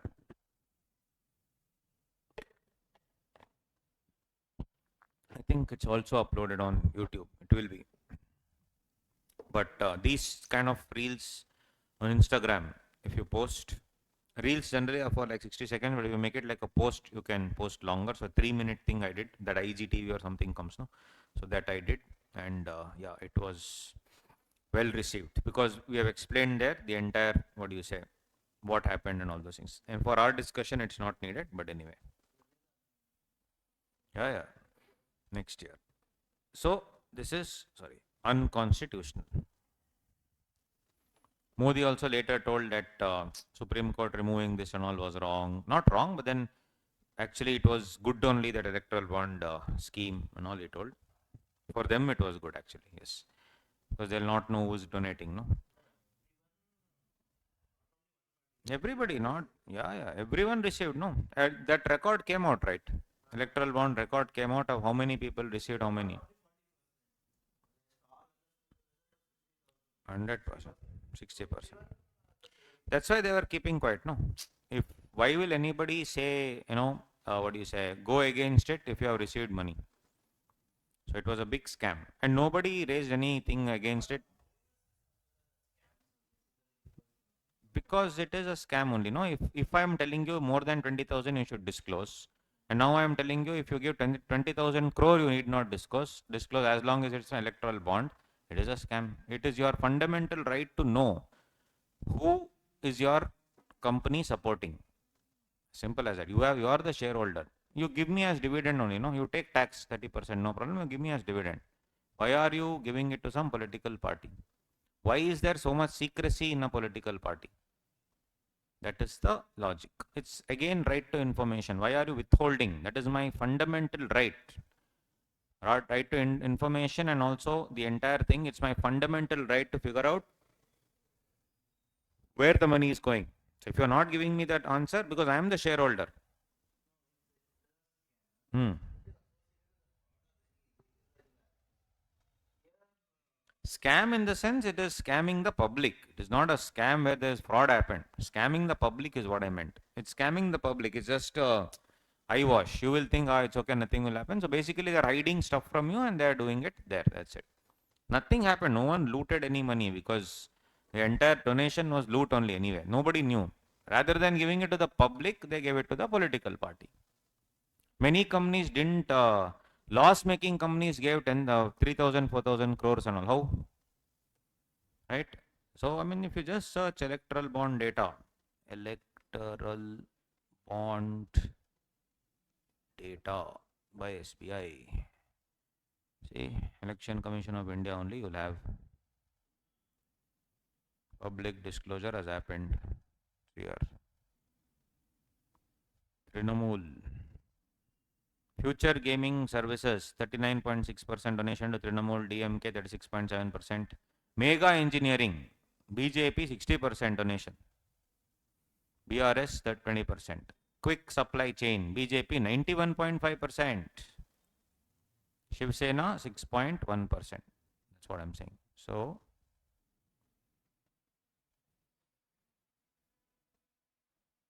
it's what it is.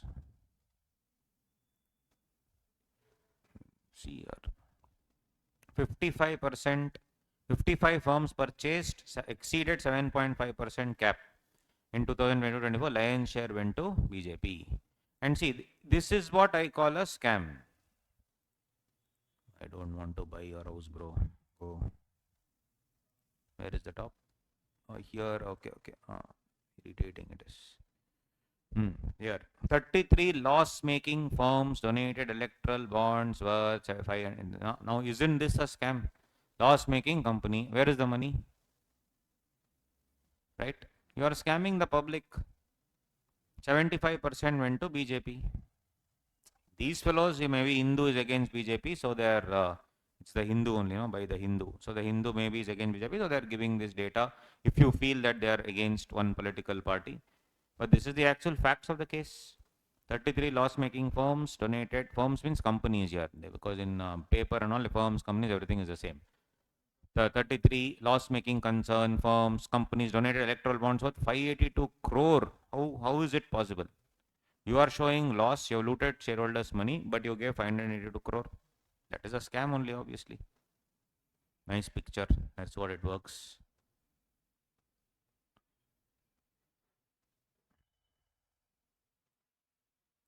These companies have negative or zero profit over 7 years.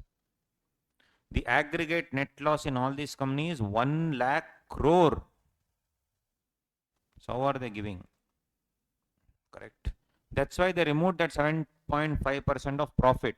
If profit is there, I'll give. Profit is not there means that's why in 2017 they removed it. Nobody questioned, obviously.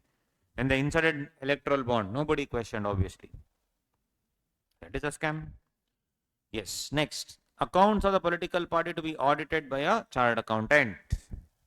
Then furnish the return under 139(4)(b) for the previous year on or before 30th September. All these conditions if you maintain, then no tax. On what? This is also no tax. Full tax free. Yeah, you would have seen.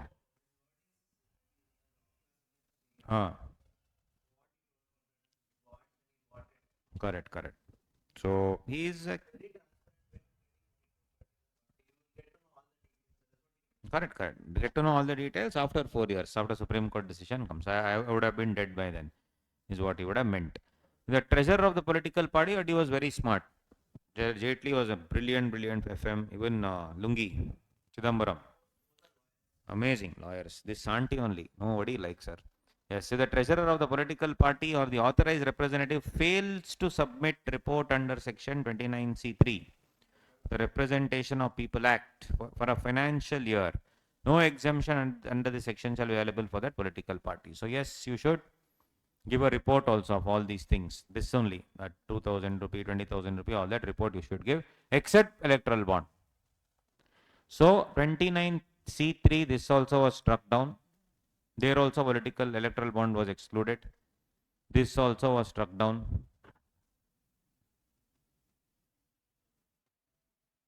That's how it came. That is the main change. Now, I don't want to give it to a political party. Can the political party be registered under a trust? Nobody takes in political party anymore. Everything is under a trust, and that trust is called electoral trust. So, what is the form of this political party? Where will they be registered? They will be registered under an electoral trust. So, this electoral trust will give what is to be done, what is not to be done, all those things. Yes. So, electoral trusts are trusts constituted for funding the political parties in an organized manner. So, businesses will now donate to the trust, and trust will now donate to political party. It's just like in the center. You would have seen business trust.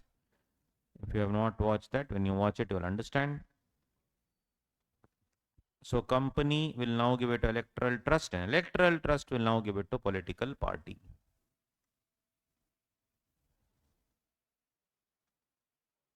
This electoral trust will be regulated by Election Commission.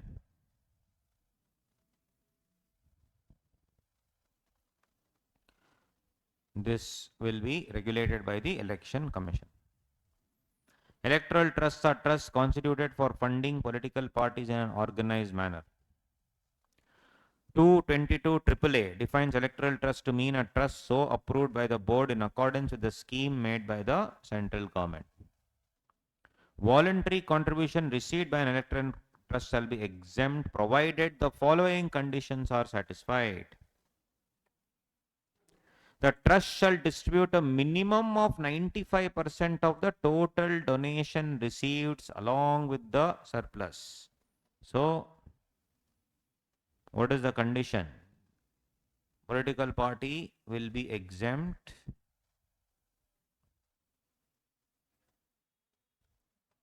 funds and funds will be exempt here, will be exempt here also. If 95% of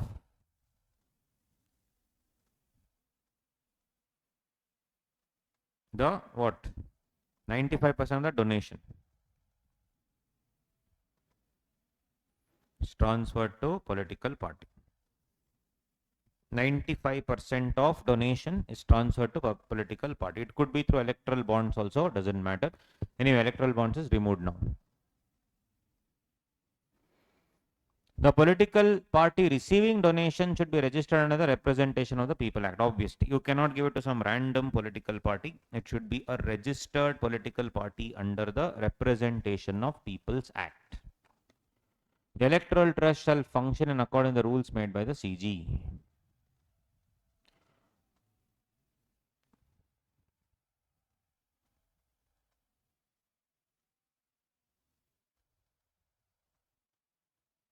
So let's say in year 1,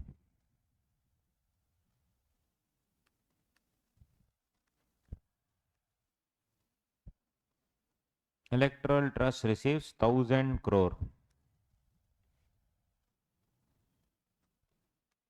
and they transfer 960 crore, 96%. So here also exempt, here also exempt. How much should I transfer? More than 95%, right? 95% greater than equal to. So I have transferred 96%. So is it exempt? Yes. Next year, year 2, fresh, they have received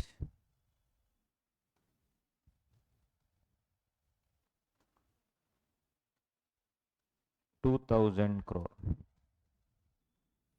How much should be transferred to get exemption? Answer.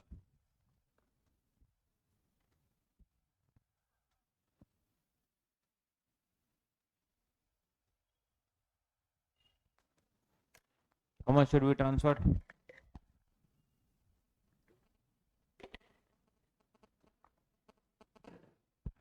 How much? Tell me.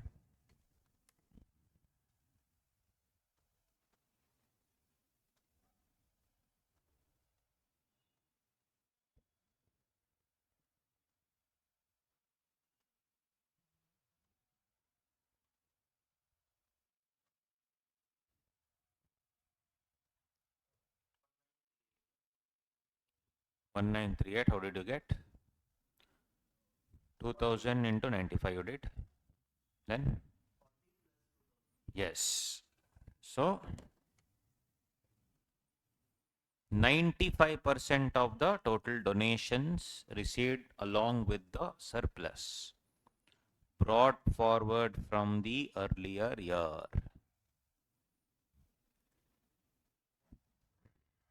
What is the fresh one? 2000 crore. What is the brought forward one? Brought forward one. 960,000. This 40 crore was pending, no? That also I should add 40 crore. 2040 into 95%. How much?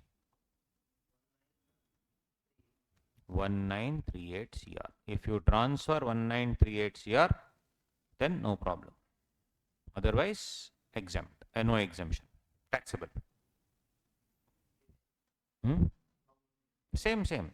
Next year also 2000 minus 1938, whatever is left. Everything you should keep on adding. So if you see that, along with the brought forward from earlier year. Correct. Correct. First year you have to leave it. You see here. Let's see 13B.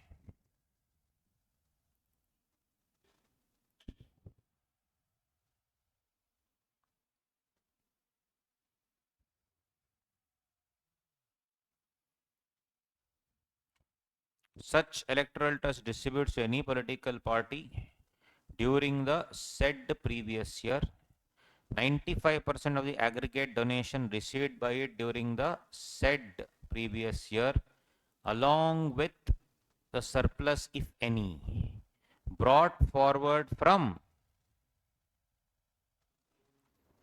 any earlier previous year. Means how much? Any means what? Any before. You go 10 years before 10 years. So next year what will it be?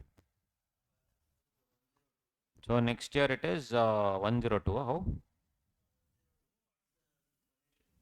Donation whatever. Let's say year 3. Fresh. 500 crore. How did 102 come? Let us assume they donated 1938 only. They have donated 1938. So what is the balance? 102. So 40 was from the 40 from the first year. Then this year it is 62. 602, no? 602 into 95%, like that you should do. So when in doubt, open the Where Act. Does it say from the previous year? No. From the immediately preceding previous year? No. From any earlier previous year. Simple.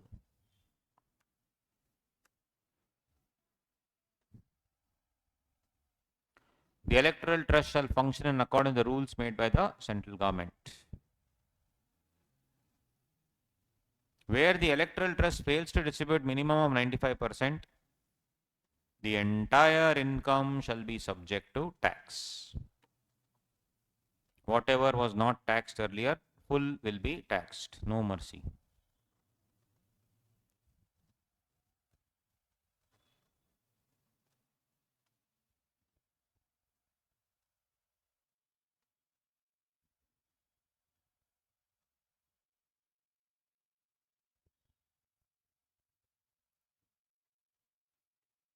Electoral trust can accept contributions only by way of account pay check, account pay demand draft, ECS or any other electronic mode. The electoral trust may receive voluntary contributions from an individual who is a citizen of India. So this you can receive voluntary contributions from where? An individual who is a citizen of India. Company which is registered in India.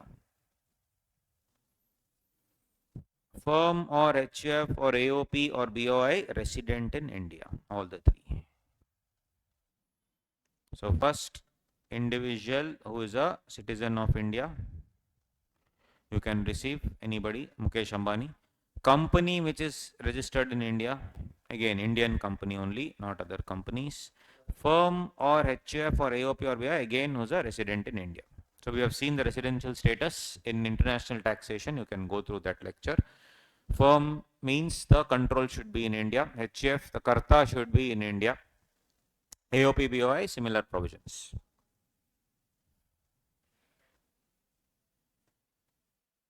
However, the electoral trust shall not accept any contribution without the PAN of the contributor who is a resident.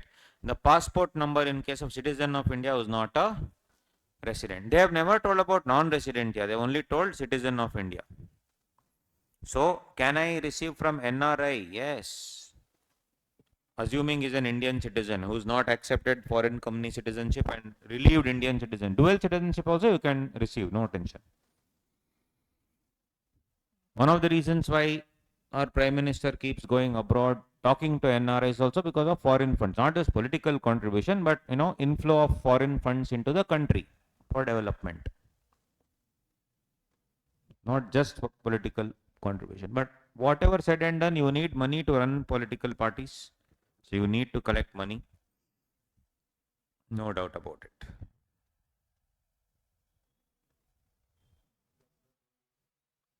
Electoral trust must not receive donation from foreign entity or individual who is not a citizen of India, not allowed. This was one more case in FCRA, Foreign Contribution Regulation Act, where Vedanta PLC, private limited company, which is a company registered in United Kingdom, had Indian subsidiaries, Sesa Goa, which was into bauxite mining and all in Goa. So money came from abroad to Sesa Goa, and Sesa Goa donated some 10 crore to BJP and Congress. Actual story. Again, this fellow, Prashant Bhushan, you have taken foreign contribution. From abroad you have taken, you are not supposed to take. It is not only a violation of Income Tax Act, it's a violation of Foreign Contribution Regulation Act. Because Vedanta PLC maybe started by an Indian, but it is ultimately company incorporated in UK. So you are receiving money there, gone. Then our both fellows Jugalbandi did it, or Arun Jaitley and Chidambaram. They changed many laws. That's a different discussion altogether. And ultimately, both were convicted. BJP and Congress convicted by the Supreme Court. They changed the law only with retrospective effect from 1976. It's all there on my YouTube channel, FCRA Basics. It's there. All these nice things I will upload fully because it should reach whoever is interested. So foreign company or individual who is not a citizen of India, one. Then one electoral trust cannot transfer to other electoral trust.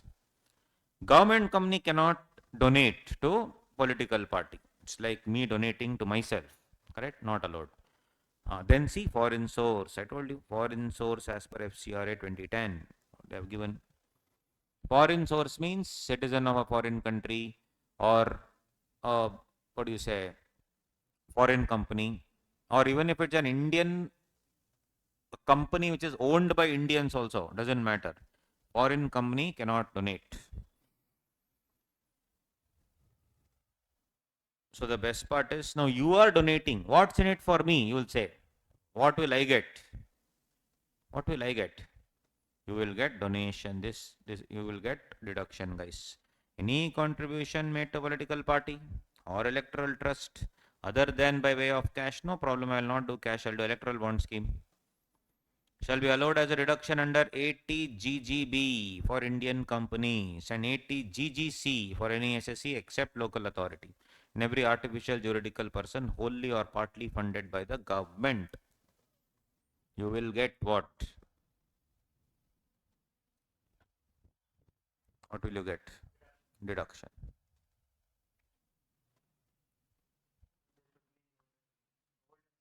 Yeah. 80 GGB, 80 GGC.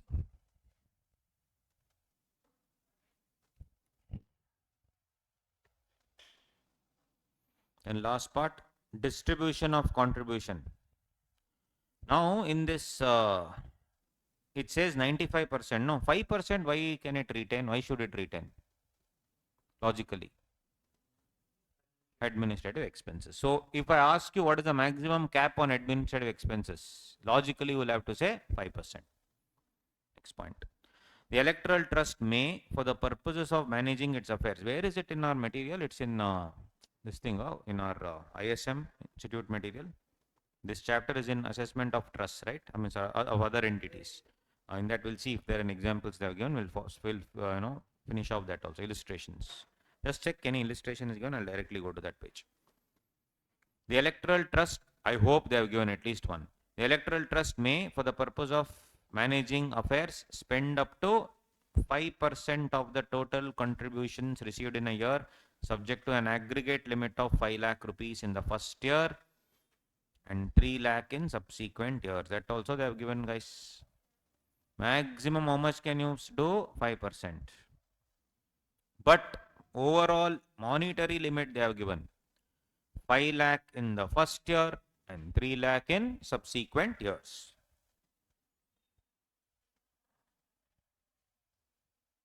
Idya. Nodi. 5 lakh in the first year, 3 lakh in the subsequent years. So electoral trust may, for the purpose of managing its affairs, spend up to 5% of the total contribution. But maximum amount how much? 5 lakh and 3 lakh. Nirmala Aunty is bringing new tax act, new direct taxes law very soon. No question. Huh? Questions are there? Let's see. Hold on. Let me open that. Cool. In the version that we have, page number 86, illustration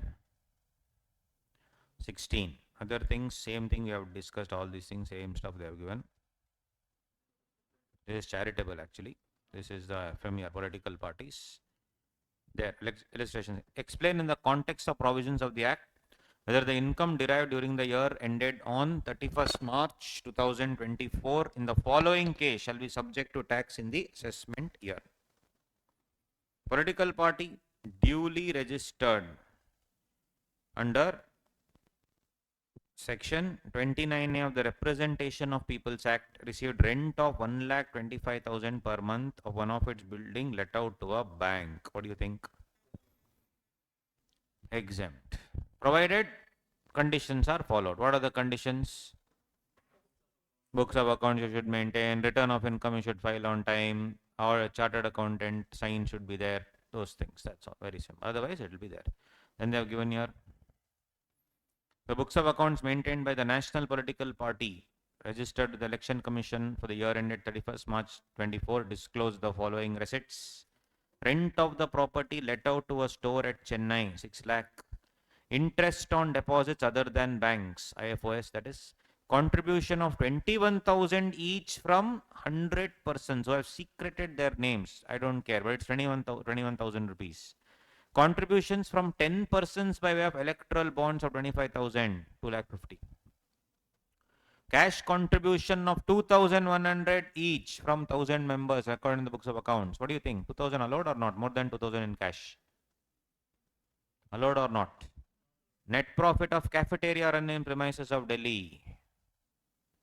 Yes. The rent of the property. 6 lakh rupees. But in 6 lakh, 30% will go as standard deduction in income from house property. It will go as what? Standard deduction in income from house property. So, 6 lakh into 30% will be 4,20,000 rupees. Which one? No, first let's do one answer. Right, then we'll go to the other one. Next, interest received on deposits 5 lakh. 5 lakh will have to be written as 5 lakh. 100 persons 21,000 each. Since it is 21,000 more than 20,000, it also has to come here 21 lakh. Electoral bond, write down here. Cash contribution, that also you should write.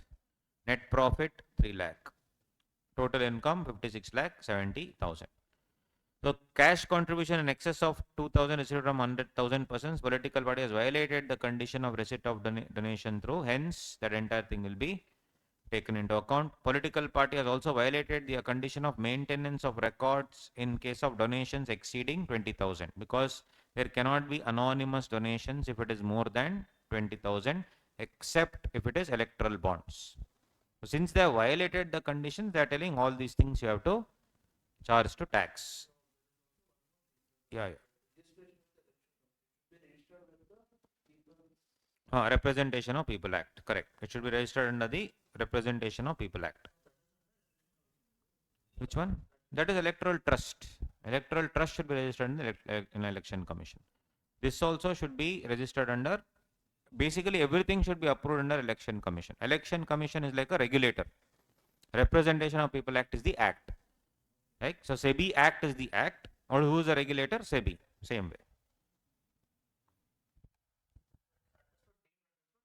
Yeah. Correct. Alternatively, the political party can contend that only 45 lakh is taxable on account of non-maintenance of accounts. They can say, sir, okay, I have not maintained accounts. No. Whichever point you have not maintained accounts, that you please disallow or you tax me that. Other things are okay only, no, sir. They can contend.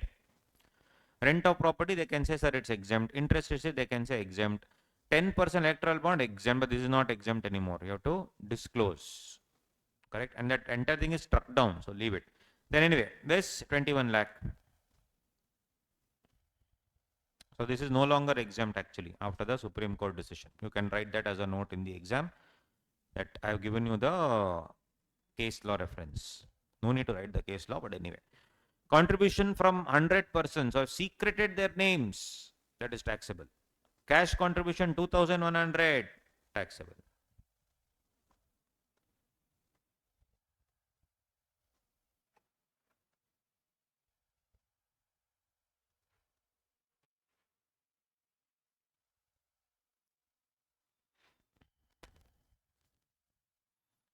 Cash contribution at 2100 from 1000 members recorded in the books of accounts 21 lakh.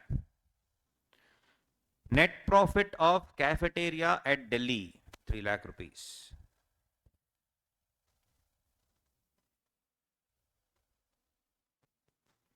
Total income 45 lakh rupees.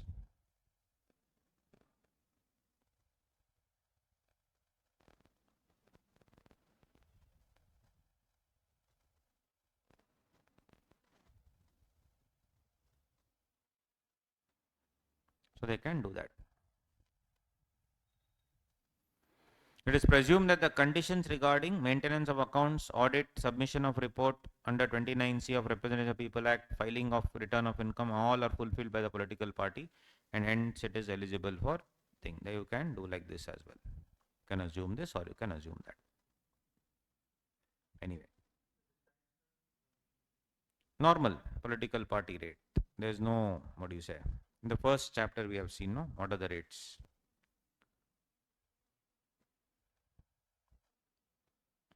One second. We'll finish electoral trust and I'll show you. Electoral trust, little bit was left, guys. Where did it go? Oh, sorry, not this.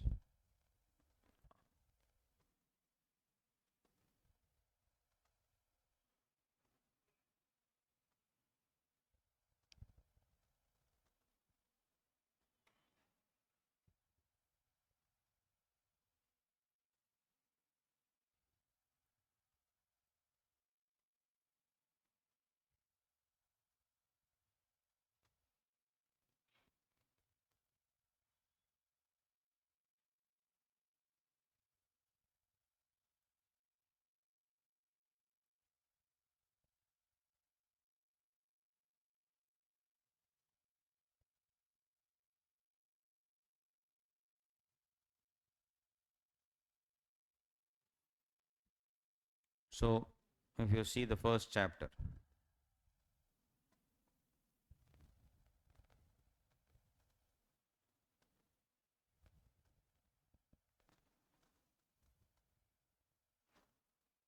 this is for individual, HF, AOP, BOI, artificial juridical person.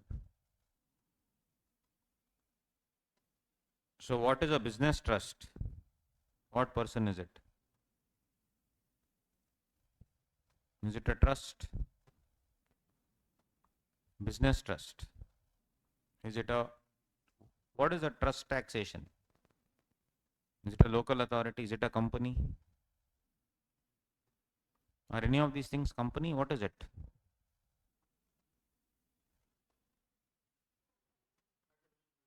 Artificial juridical person. So, it will come under that.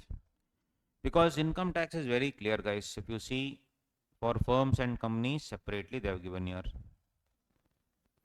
Cooperative society separately given. Local authority, BBMP separately.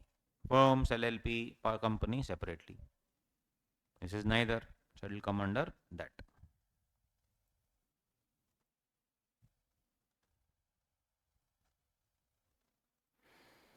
Last part, let's see.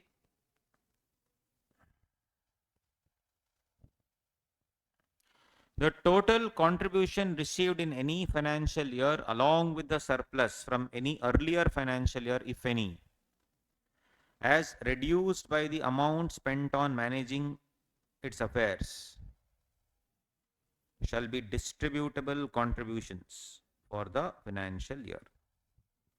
So it is Electoral trust may, for the purpose of managing the affairs, spend up to what? 5% of the total contribution received in a year. And what is the aggregate limit? 5 lakh. And the other one, 3 lakh. The total contribution received in any financial year along with the surplus from any earlier financial year, if any, as reduced by the amount spent on managing its affairs shall be the distributable contributions for the financial year. So whatever they have received plus the surplus from previous year minus the amount spent. What is this? 5%.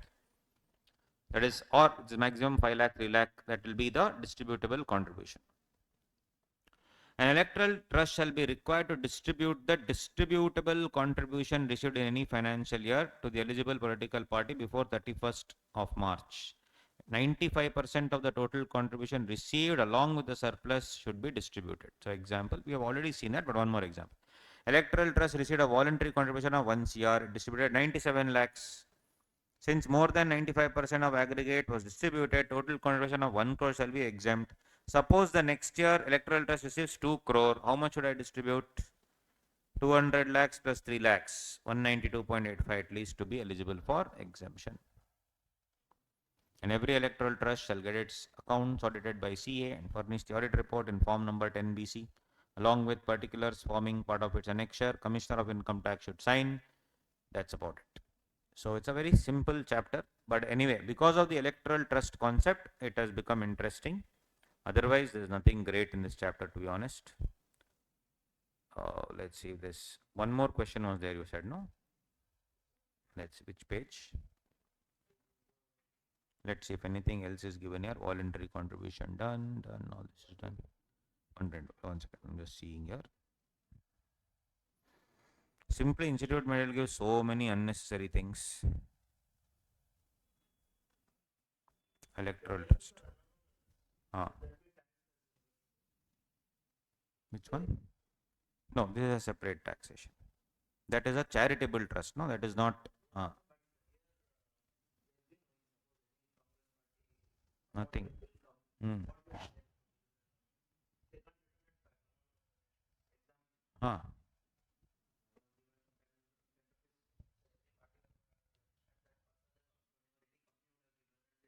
Nothing. No tax, no disclosure, nothing. It's the best part. Nothing, absolutely nothing. It's no, everything anonymous is less than 20,000 rupees, no need to disclose, no?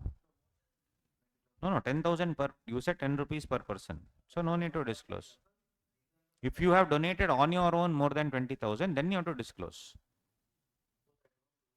You don't disclose at all. Then of course that you have to offer it to tax because that's a condition. Condition is you need to disclose. In that portion you have to offer it to tax for sure. Which page did you say? Sorry. 122.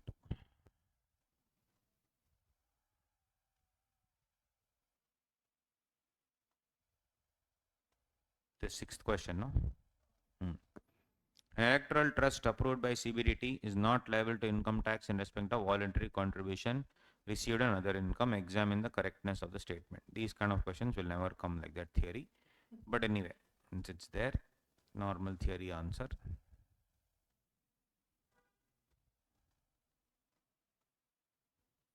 Section 13B, yes, voluntary contribution will not be taxed if 95% of the aggregate donations along with the surplus is deposited. That's called the distributable surplus. That's what. The given statement is not correct because of course you can claim exemption if it is 95%. That's about it.